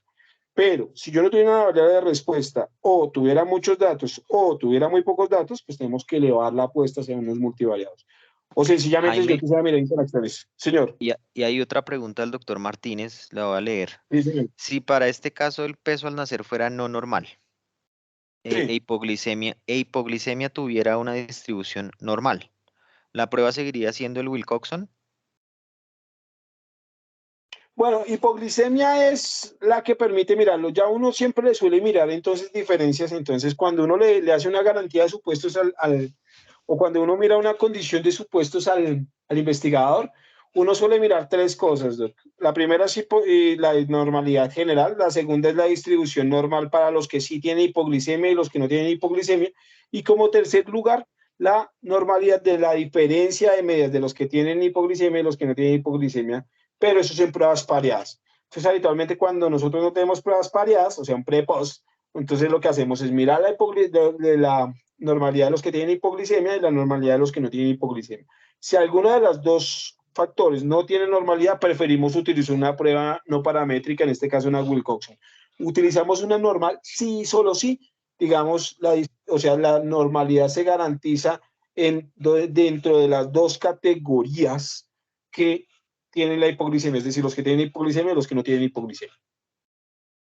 Y aquí hay otra pregunta que me llega por el chat. ¿Está bien decir analizando significancia estadística? No encuentro una cuestión. Sí, uno lo que está analizando es si la evidencia, o sea, si los datos son suficientes o tienen una significancia estadística para poder afirmar, o sea, si hay suficiente evidencia estadística para poder afirmar algo. Si uno lo va a medir desde el punto de vista teórico que le enseñan a uno de las estadísticas, si hay suficiente evidencia científica, evidencia estadística para afirmar que hay diferencias significativas. ¿Listo? Okay, o sea, listo. técnicamente uno sí puede decir que no quiere analizar diferencias, pero bueno, voy volando en este caso. Entonces miren que en este caso de una variable de respuesta dicotómica fue una ganancia brutal porque nos permitió calcular all radios y risk radio. Algo que a Acuérdese ustedes que les encanta. nosotros nos llamamos odds, por eso nos llamamos odds. Sí, señor. Pues sí, llamarse Rick sería... Siga, Jaime, que nos quedamos sin tiempo. Sí, voy corriendo. Qué pena, sí, se me fue ahí, pero bueno, al margen de eso, eso le hacemos para todas las variables cualitativas. Y por ejemplo, Doc, entonces, por ejemplo, mírense, por ejemplo, esta base de datos rapidísimo. Cuando a ustedes les llega esta información, uno le dice, ay, ¿por qué no me calculó el radio de todas? Y uno dice, mira que esta variable que llama paridad, que es la cantidad de hijos o partos, o embarazos que ha tenido o partos, creo que es partos que ha tenido la mamita. Entonces, mira que, por ejemplo, hay mamitas que han tenido 5 partos. Claro, ahí están las primerizas, están las que han tenido 2. Claramente eso se va reduciendo. Por supuesto, ¿no? O sea, es más raro que una mujer tenga 5 hijos que tenga 1. Pues está clarísimo. Pero más allá de eso, esto tiene 5 categorías por 2. Entonces, por ejemplo, yo le puedo decir, uy, mire que lo chévere de tener dicotómicas es que permite calcular odd radio y risk radio. Pero si usted, por ejemplo, tiene una politómica, o sea, con más de 2 categorías, yo solo le puedo dar a usted chi cuadrado. Claro, que no es significativo. Es decir, que parece que el número de partos que ha tenido la mamá no está siendo un factor que esté influyendo en la hipoglicemia del bebé. Es decir, puede que a una primeriza le dé tanto como a una mamá que tenga 5 hijos, lo que está diciendo esa prueba. Entonces, este número lo interpretamos para, digamos, el epidemiólogo lo interpreta de una manera bellísima. Y finalmente, pues digamos, hacemos esto por todo lo cual y ahí completamos un dicotómico porque cruzamos todas con todas. Al final, si es el caso de que el paciente diga, yo quisiera mirar interacciones, cómo se confabulan entre ellas las variables, le digo, creámosle un modelito. Hay modelos buenos, modelos malos, y esto es un camino mucho más amplio, pero ya es una parte de llevar la investigación a un nivel superior. En este caso le hacemos un modelo lineal generalizado, binomial, o sea, lo que llamamos un logit, en los bajos mundos, y le hacemos el logit ya óptimo. Nosotros le vamos a entregar a ustedes el modelo que mejor, nada de que le metí 100 variables a ver qué hacía, nosotros le corremos y le decimos, vea, las que son significativamente influyentes dentro de la descripción de este proceso, ¿es cuál? El peso al nacer, el APGAR, la parte de la diabetes y la lactancia, la primera lactancia. ¿Qué quiere decir que le estoy diciendo? Mire, técnicamente el hecho de la primera lactancia es algo que usted le está aumentando o disminuyendo el riesgo. El peso al nacer es algo que le aumenta o le disminuye el riesgo de la hipoglicemia. Y el APGAR, bueno, y la parte de la diabetes, pero técnicamente es la que menos influyente está, pero algo explica, según la parte estadística, hay algo que está explicando, aunque esto no sea significativo. No significa que no explique, que es otra cosa. De hecho, el APGAR, ustedes se van a dar cuenta que este no es tan significativo, pero estas sí influyen mucho. Es decir, si usted quiere medir si un chico podría eventualmente no tener, porque vamos a ver que este modelo es bastante cruel a la hora de medir cosas. Tiene algo raro este modelo y es que es muy bueno para predecir que alguien no tiene APGAR. Es decir, si usted puede mirar condiciones para decir, este chico no va a tener. Que no ¿Sí? Es tiene muy bueno para predecir. hipoglicemia. Eso, perdón, hipoglicemia. No tiene hipoglicemia. Es muy bueno para predecir que alguien no tiene hipoglicemia, quizás no es tan bueno para predecir que alguien sí lo tiene. Es decir, es algo como para descartar, pero no para afirmar. Quizás si queremos poder encontrar un mejor modelo, tendríamos que ir a una técnica superior para poder afirmarlo. Pero es un modelo que tiene un 83% de accuracy, es muy bueno, ¿cierto? Aunque tiene muy buen valor predictivo positivo, tiene un pésimo valor predictivo negativo. Es decir, que es muy bueno para predecir que algo no tiene, pero es muy malo para predecir que alguien tiene. Pero esto es un ejemplo de un modelo, es decir, algo que me va a poder decir, esto de acá es uno de esos modelos que les encanta a ustedes los médicos. Y ya me estoy pasando el tiempo, pero ¿hacia dónde voy? Es increíblemente bueno porque le permite a uno con una calculadora panadera y un algo de pericia en el manejo de la misma, pero, o en un celular cualquiera, poder predecir un número. Ese número, si es mayor que 0,5 es porque va a pasar algo, si es mayor que 0,5 es porque va a pasar otra cosa. Me va a poder decir, tiene un riesgo, o sea, la probabilidad me da 0,1. Este chino no va a tener larga, no va a tener hipoglicemia, perdón. Entonces es algo que ayuda muy bien a descartar, aunque es muy bueno, muy malo para poder predecir, o sea, decir, tiene de pronto un riesgo de por encima de 0,5, déjenlo en observación. Y hay ejemplos muy bonitos de cómo estos modelos pueden llegar a ser llevados a la praxis o a la realidad pues, clínica, porque pues proceden de cosas aritméticas. Hay modelos más potentes, por supuesto, pero son computacionales y técnicamente son mucho más complejos de implementar. Bueno, no sé si ahí dejo mi intervención, me quedo muy pendiente aquí de las preguntas, Queda Julio. sola. No, Jaime, primero pues agradecerte porque es que yo creo que es que nos has dado pues todas las razones de lo que nosotros habíamos comentado en la primera parte del curso y es que siempre tiene que haber como ese trabajo en equipo, porque pues personas como tú, con la experiencia que tienes para manejar datos, con personas como Karen o como el resto del equipo que también manejan la parte de epidemiología y articulan la parte clínica con lo que se presenta de preguntas de investigaciones en el sector salud, pues es importantísimo. Entonces te agradezco mucho. Hay una última pregunta al doctor Martínez, cortica, y es si el modelo de regresión también lo realizaste con Scheme. No, el Ok, paquete de GLM está cargado en el paquete base, no necesita ningún paquete, nada, nada. O sea, eso ya está cargado. Ustedes con cargan el ya está, modelo, con el GLM. ya está cargado. Sí, sí, sí. Ok, El listo, ggplot listo. no, sí toca descargarlo, pero, y el skin también, pero ese no, ese sí está por cargado. O sea, solamente por descargar ya puedes hacer un logístico. Ok, listo. Entonces, con todo lo que nos has mencionado, entonces es que en la parte de epidemiología articulamos estos resultados y entonces le doy el paso a Karen. Adelante, Karen. Hola, muy buenas noches para todos. Muchas gracias por estar aquí en este espacio. Básicamente, bueno, la charla de Jaime fue muy buena. Nos brindó muchísimas herramientas muy útiles desde el punto de vista estadístico y básicamente en esta diapositiva vamos a resumir lo que él nos dijo. Miren lo que él nos decía. Entonces, básicamente para un estudio transversal especialmente, como bien lo mencionó Julio desde el principio, estos estudios son descriptivos. Por lo tanto, necesitamos estadísticas descriptivas. Y dependiendo de esa naturaleza de esas variables, pues hay unos tipos de análisis que van a tener. Cuando tenemos variables cualitativas, como bien lo mostró Jaime en su análisis, vamos a tener una distribución de frecuencias absolutas y, bueno, y se han repetido, son las absolutas y relativas. Y las cuantitativas, entonces, lo que nos decía Jaime, es muy importante, primero que todo, medir la normalidad para saber si reporto medida de tendencia central, media con la media dispersión de desviación estándar o mediana con rango intercuartil. Como es un estudio transversal, entonces es importante aquí estimar prevalencias de la enfermedad o las condiciones del estudio. Ya si queremos ir más a fondo y empezar a ver medidas de asociación, tendríamos que hacer tablas de contingencia y medidas como el risk ratio o odds ratio, que ya los vamos a mirar. Siguiente, por favor. Entonces, cuando hablamos de tabla de contingencia, es porque ya vamos a empezar a cruzar nuestro desenlace, en este caso, como vimos, es hipoglicemia, presencia, ausencia en estos recién nacidos, y vamos a empezar a cruzarlo con esas características que recogimos en el estudio, presencia o ausencia. Y vamos a crear esas tablas para empezar a mirar.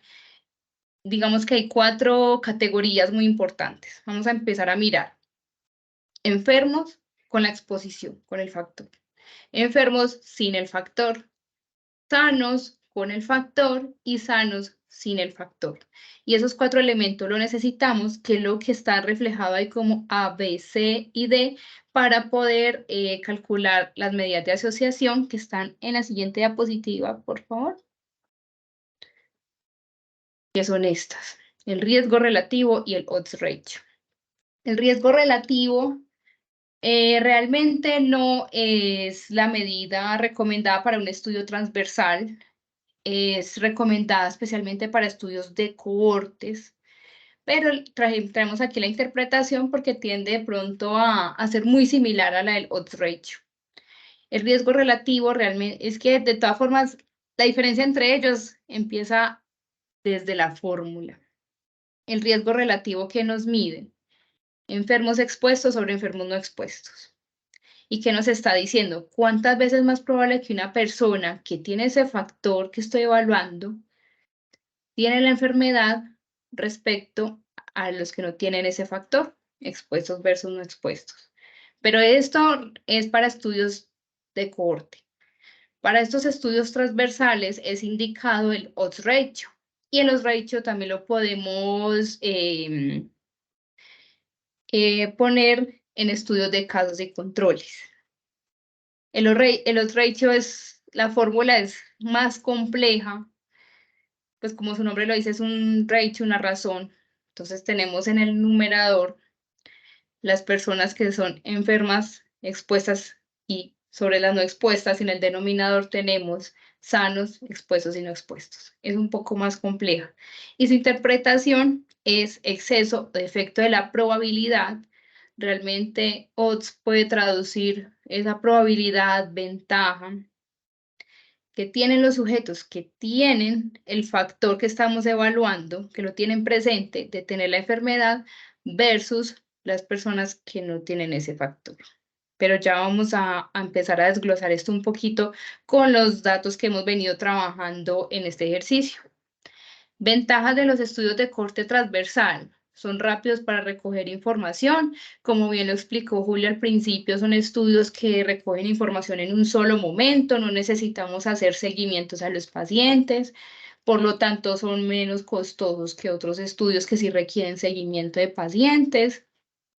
Son muy útiles para establecer prioridades en la planeación y uso de recursos por su misma naturaleza exploratoria, ¿cierto? De empezar a mirar cómo está la enfermedad de nuestro interés en este momento y qué factores hay ahí influyendo, ya sea para bien o para mal para esa enfermedad. Entonces, obviamente, empezamos a priorizar algunas cosas para esa enfermedad.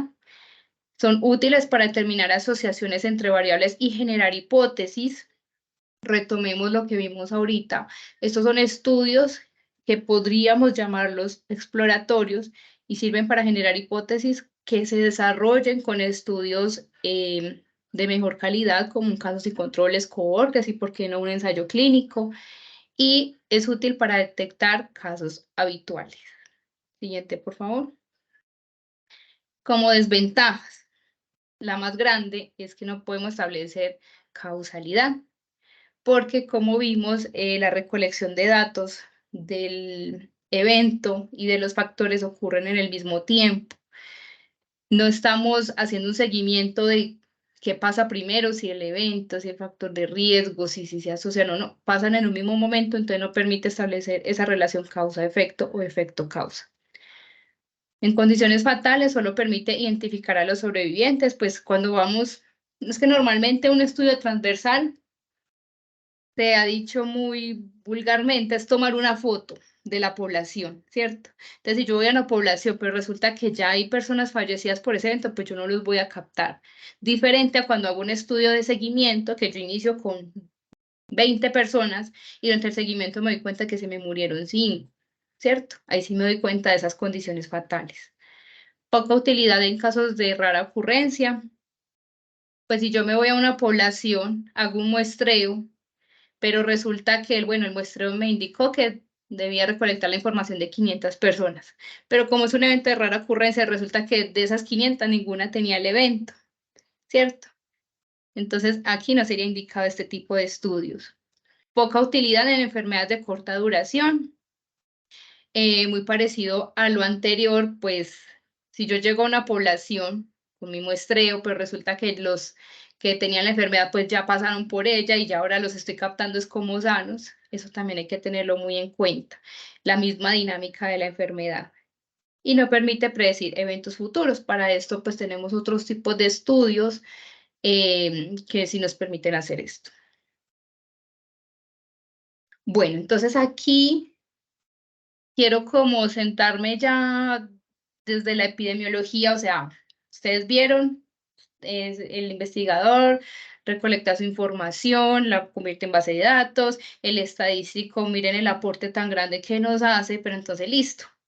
¿Cómo transformo toda esa información en algo que yo pueda presentar en un informe o, por supuesto, en un artículo científico, que es como la meta de muchos de nosotros, publicar nuestros resultados? Básicamente, la forma más sencilla de hacer o de transmitir nuestra información es por medio de tablas y, por supuesto, los gráficos. Entonces, aquí les quiero explicar cómo es que nosotros en epidemiología entonces recibimos toda esa información, o ustedes cuando reciban información de sus estadísticos, que hagan sus análisis, listo. ¿Cómo lo hago y cómo lo comparto a la comunidad científica? Entonces, normalmente tenemos la tabla 1 y esta tabla 1 es muy común en todos los artículos y en los informes. La tabla 1 casi siempre, porque pues tampoco es una camisa de fuerza, pero normalmente la tabla 1 siempre va a describir la población de estudio, ¿cierto? Entonces aquí tenemos en la primera columna las características. Las tenemos divididas como sociodemográficas y clínicas. Es muy importante describir ambas. La segunda columna, el total. Es muy importante describir toda nuestra población para poder empezar a dimensionar cómo es que obtuvimos toda la muestra que estamos evaluando. Y, por supuesto, mirar las características dependiendo del desenlace, si está presente o ausente. Y por último, en la última columna tenemos el valor P, que son todas esas pruebas estadísticas que nos mostró Jaime, que nos ayuda a comparar proporciones, en el caso de las variables cualitativas, nos ayuda a comparar medianas o a comparar medias. Entonces podemos hacer el ejercicio con algunas de ellas. Por ejemplo, en sociodemográficos, miremos sexo. Si vemos la columna del total, vemos que casi el 56% de nuestra población corresponde al sexo masculino del total. Y cuando vamos a entrar a comparar el sexo, dependiendo o no si estaba el evento de estudio, ¿qué tenemos que hacer? Entonces vamos a empezar a comparar. En el sexo femenino, miren que de las personas sin hipoglicemia, el sexo femenino corresponde al 43.3%, mientras que con los que tienen hipoglicemia es el 49.5%. Entonces voy a empezar a comparar ese 43.3 con el 49.5 y asimismo con el masculino. ¿Qué nos dice la prueba? Que no hay diferencias entre ellos. Y realmente, pues si analizamos los porcentajes y son muy similares.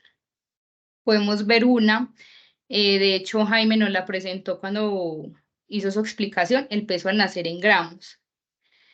Una variable cuantitativa la podemos reportar así en las tablas. Podemos poner el rango mínimo, máximo, tampoco es obligatorio, eso también lo podemos hacer, escribirlo en el informe o presentarlo en la tabla.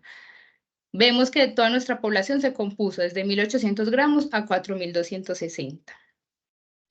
La media, el promedio, fue de 2.963 gramos. Y aquí entonces lo que me interesa es mirar, comparar las medias entre las personas que tenían y no tenían hipoglicemia. Vemos, sin ver la prueba estadística, que las personas los recién nacidos con hipoglicemia tienen un peso inferior comparado con los que no tienen hipoglicemia. Y vamos a ver la prueba y nos confirma que sí, que son promedios diferentes y que esta es menor que la otra. Evaluamos, por ejemplo, el APGAR, también nos dio significativo. Vemos que APGAR 8, que es la primera categoría, comparamos el 3.3 de las personas sin hipoglicemia versus el 8.6 de las personas con hipoglicemia, vemos que es mayor este Apgar, el más bajito, en las personas con hipoglicemia. Como decía Jaime, también es muy importante reportar lo que no nos da significativo. Entonces miremos diabetes gestacional. Vemos que la mayoría de nuestra población, pues la madre sí tenía diabetes gestacional, casi todas el 99%. Comparamos las proporciones, vemos que son muy similares, sin importar la condición o no, y el valor P nos dice que efectivamente no hay diferencias. Esto también es importante reportarlo porque es que estamos viendo qué hay relacionado y qué no hay relacionado con la hipoglicemia. Y una variable muy importante, por ejemplo, la primera lactancia. Vemos que la primera media hora en que el recién nacido recibe esa lactancia, miren que entre las personas sin hipoglicemia que recibieron lactancia en la primera media hora es el 44.6 y lo comparo con el 14% de las personas con hipoglicemia, es mayor en las personas sin hipoglicemia. Y a partir de una hora vemos cómo los porcentajes son diferentes y son mayores en personas con hipoglicemia. Entonces aquí nos empiezan a dar como luces de qué hay realmente relacionado o no con esta condición de estudio. Entonces, esto sería como la descripción. Aquí fácilmente, ¿cierto? Describimos la población total y tanto los que tienen como no hipoglicemia. Si queremos ir un poco más allá, podemos hacer la siguiente tabla, calcular esos ORs, para empezar a mirar la asociación de esos factores con tener o no hipoglicemia. Como ustedes ven, en la primera columna están las características. ¿Cómo escojo esas características? Pues hay dos opciones, hay dos caminos. Para mí la más importante es el criterio del investigador, el criterio del experto clínico. Porque si, por ejemplo, ustedes son conocedores del neonato y todo, y ustedes dicen, no, es que esta variable, primera lactancia, o sea, yo definitivamente quiero y necesito ver si está relacionada o no con la hipoglicemia, porque mis conocimientos me dicen que esta variable sí está relacionada. Si no tenemos un experto clínico que nos acompañe, ¿qué podemos hacer? Revisión de literatura. Haz que alrededor del mundo, el Apgar, por ejemplo, si se ha relacionado con la hipoglicemia, para aumentar o disminuir el riesgo de padecerla, quiero verla. O la otra fuente sería pues, la tabla 1. Ya desde, como vimos en la tabla 1, hay varias variables que nos empezaron a dar luces. Esta sí, esta no, esta sí, esta no. Eso también nos ayuda. Lo ideal es jugar con las dos fuentes. El conocimiento de nosotros como expertos del tema, la literatura y, por supuesto, pues también aquí la estadística que nos está hablando, ¿cierto? Bueno. En esta ocasión, pues, Jaime elaboró este modelo. Como él bien lo dijo, pues fue el modelo que mejor ajustó. ¿Y qué nos dice este modelo? Normalmente, estas medidas de asociación se reportan de dos formas y pues quiero como socializárselas porque así se reporta en la mayoría de estudios. Yo me imagino que ustedes en los papers se van a encontrar con estos términos para que ustedes pues estén familiarizados con ellos. Siempre está la medida de asociación cruda, que es la de la segunda columna, ORC, que es el crudo, y la tercera que es ORA o ajustado.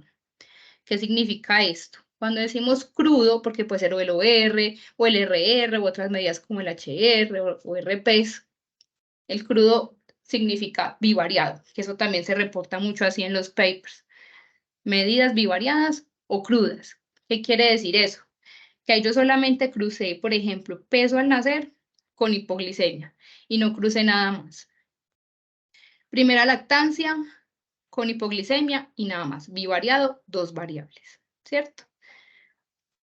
Y ya el ajustado, ¿qué quiere decir? Esto nace de un modelo multivariado, es decir, que tiene varias variables que están al mismo tiempo. No sé si ustedes pudieron ver en el script que mandó Jaime, en el modelo, la ecuación, eso es como sumar peso al nacer más primera lactancia, más Apgar, más diabetes, porque estoy diciendo que, los recién nacidos que estoy evaluando tienen todos esos factores ahí. Y porque recalco esto porque es que en epidemiología es muy importante interpretar no tanto el crudo, sino el ajustado. ¿Por qué? Porque la mayoría de nuestros eventos, enfermedades que evaluamos, pues son multifactoriales. La mayoría de nuestros eventos no se explican por un solo factor, sino que tienen todo un arsenal de características que me ayudan a explicar si tiene o no la enfermedad.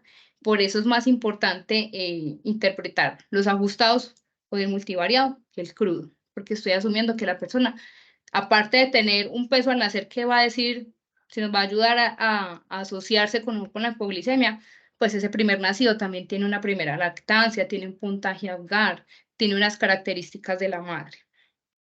Brevemente, ¿esto cómo se interpretaría? Estas medidas de asociación tienen, digamos, 3 interpretaciones muy importantes para que ustedes la tengan en cuenta. Como les expliqué ahora, esto es una razón. Una razón es una división. Yo tengo un numerador y un denominador. Si numerador y denominador es el mismo, esto me va a dar 1.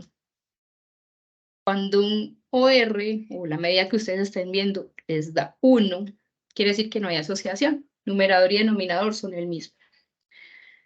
A veces nos va a dar menor a 1, entre 0 y 1. ¿Por qué? Porque numerador es más bajito que denominador.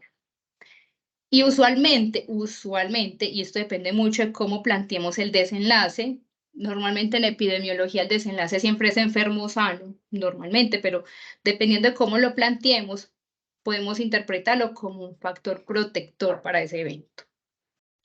Y mayor a 1 quiere decir que tenemos un numerador más alto que el denominador. Recordemos que arriba están, digamos, los enfermos. Indicaría un factor de riesgo. Por ejemplo, aquí en peso al nacer en gramos, esto es una variable que la introducimos cuantitativa al modelo y vemos que el OR da menor a 1, da 0. ¿Esto cómo lo podemos interpretar? Que por cada gramo que tiene el niño al nacer, se disminuye en un 2% la probabilidad de tener hipoglicemia. ¿Y ese 2% dónde lo saqué? Tenemos el OR del 0.98, sería restar 1 menos 98, ahí tenemos el 2%. Interpretemos uno mayor a 1, por ejemplo, la primera lactancia. Y aquí es muy importante que cuando tenemos variables categóricas siempre debemos escoger una de referencia con la que vamos a comparar el resto de categorías. ¿Cómo la escojo? Pues primero que todo, criterio del investigador también. ¿Qué es lo más relevante que yo quiero comparar? O si no, me puedo basar en la tabla 1 y ver la que tiene menor riesgo o mayor riesgo. Entonces, por ejemplo, aquí la referencia es media hora, que digamos era la que tenía una mayor proporción en personas sin hipoglicemia. Y vemos que cada una de las categorías tiene un OR y todas son mayores a 1. Quiere decir que cada una de esas categorías tiene una mayor riesgo, una mayor probabilidad de que esos recién nacidos tengan hipoglicemia. Básicamente, ¿qué nos quiere decir esto? Que el recién nacido idealmente debería recibir su primera lactancia en esa primera media hora. Creo que podemos verlo así mientras el tiempo se nos acaba. Bueno, finalmente todas estas tablas, resultados, pues, ¿qué es lo más importante ya? Sacar nuestras conclusiones del trabajo y obviamente todo a la luz de la pregunta y de los objetivos de investigación. Prevalencia del evento, entonces obtenemos un 17%. Recordemos que teníamos en total a 93 recién nacidos con hipoglicemia sobre los 548 que evaluamos. La segunda conclusión sale de la tabla 1, descriptiva. La mayoría de los pacientes eran del sexo masculino. Los recién nacidos con hipoglicemia tenían menor peso al nacer, menor puntaje Apgar y un tiempo de primera lactancia más prolongado comparado con los recién nacidos sin hipoglicemia. La tercera y la cuarta conclusión la saco de la tabla 2. Factores que aumentan la probabilidad de hipoglicemia en la primera lactancia. Ya vimos los tiempos, cómo afectan esa probabilidad. y los factores que lo disminuyen serían el mayor peso a nacer y un puntaje a jugar.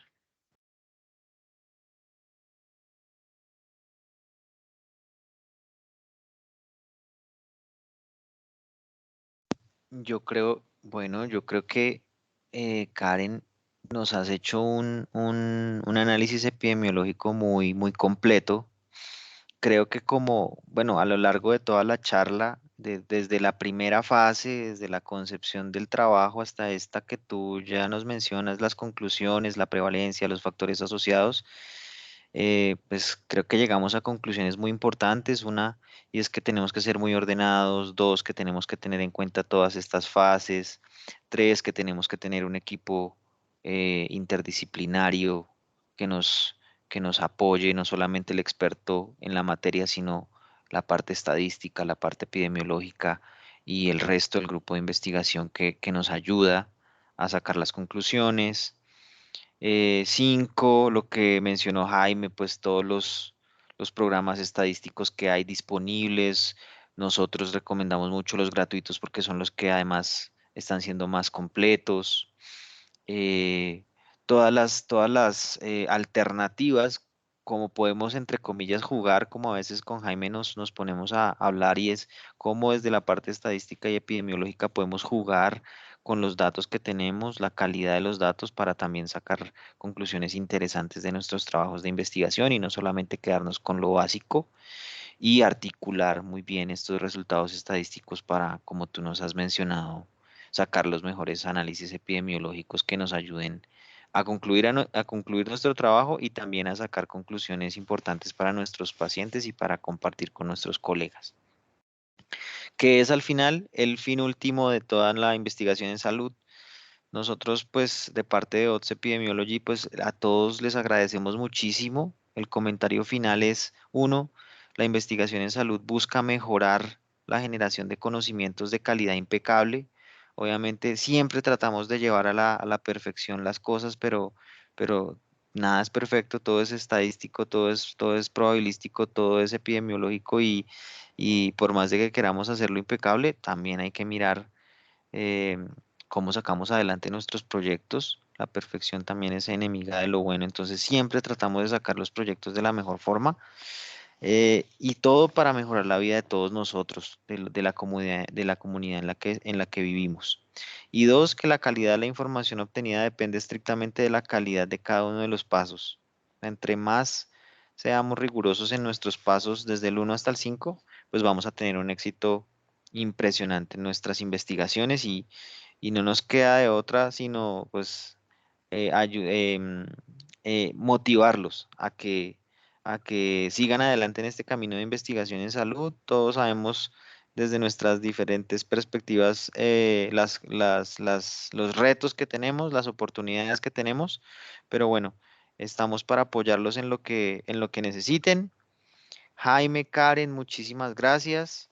A todos, muchísimas gracias. Y esperamos contar con la presencia de todos ustedes en los eventos o en los cursos que vayamos a hacer de aquí en adelante, que nos parecen muy útiles para que entre todos, como les dije al principio, generemos esta comunidad en investigación. Entonces, eh, no sé si alguien tenga alguna pregunta o podemos cerrar. Damos un minutico por si de pronto alguien tiene algún comentario o alguna pregunta.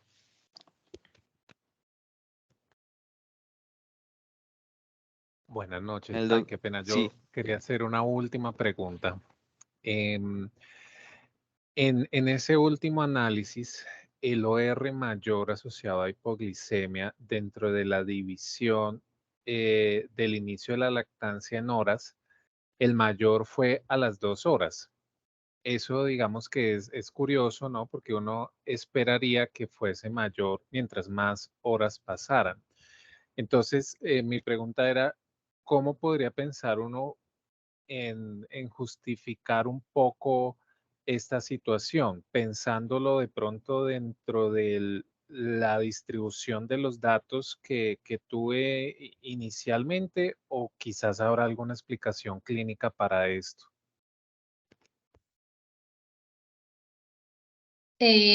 Hola, doctor, buenas noches. Sí, pues aquí lo que pasa es que eso habría que revisar muy bien entonces cómo está también distribuido. Bueno, primero hay que mirar si hay alguna explicación clínica y para eso pues están toda esa parte de discusión y la parte de búsqueda de literatura. Pero también podemos ver que en la variable, eh, por ejemplo, 3 horas, solamente teníamos 42 recién nacidos y más de 3 horas, 8.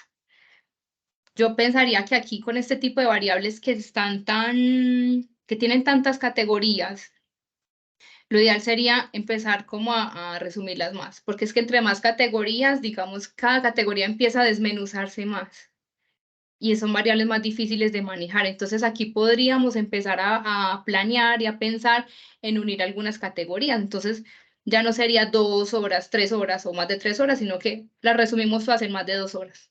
A ver cómo empieza ella a explicarnos de esa forma, porque también hay que tener en cuenta que esas frecuencias empiezan a disminuirse tanto que ya la variable empieza como a flaquear un poquito. Entonces, es que no es muy recomendable tampoco manejar unas variables con tantas categorías. O sea, casi siempre uno recomienda, uno se sienta con el investigador y dice, bueno, miremos una forma de resumirlas y de acortar y tener menos categorías, pero que obviamente esas categorías también sean explicativas desde el punto de vista clínico.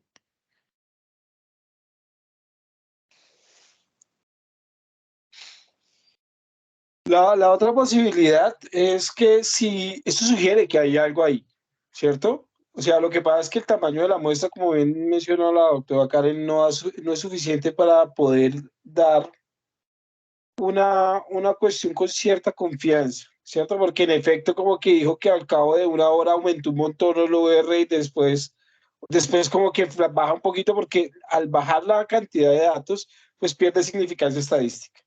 Una cuestión de esto es increíble lo que ocurre con esto. Si yo tengo este resultado, lo que yo diría fue, oiga, tengan cuidado porque la lactancia es fundamental en el desarrollo de la hipoglicemia. Entonces, vamos a tomar más datos, pero tomemos personas que han tenido la misma cantidad, tenemos 50 pacientes y ahí ya tendremos que rebuscar la información. Pero eso es otro proyecto. Busquemos 50 pacientes que hayan tenido a la hora, 50 pacientes a las 2 horas, 50 pacientes a las 3 horas y 50 pacientes a la media hora.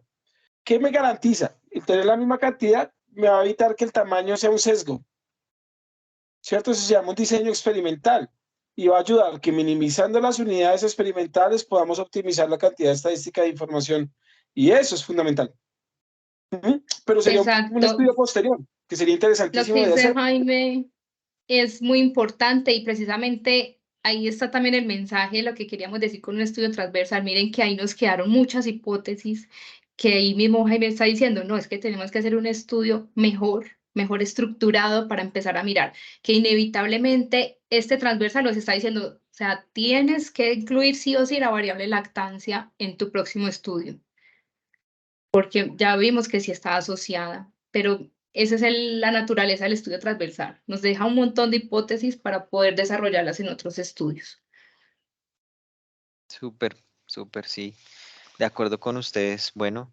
Bueno, el último aviso, el último anuncio parroquial antes de cerrar es que les estaremos compartiendo a sus correos em, el certificado de asistencia al curso. Les estaremos compartiendo también la grabación para los que nos han pedido por chat la grabación de la charla. Y Juan Pablo, no me acuerdo qué otra cosa. Creo que esos dos. No, básicamente Y la la presentación que les presentación y sí. la presentación que les acabamos de hacer, se las compartimos para que ustedes la tengan. Y bueno, hasta aquí hemos llegado el día de hoy. Esperamos, como les digo, contar con la presencia de todos ustedes en la siguiente. Gracias, Karen, gracias, Jaime, gracias a todos por su asistencia.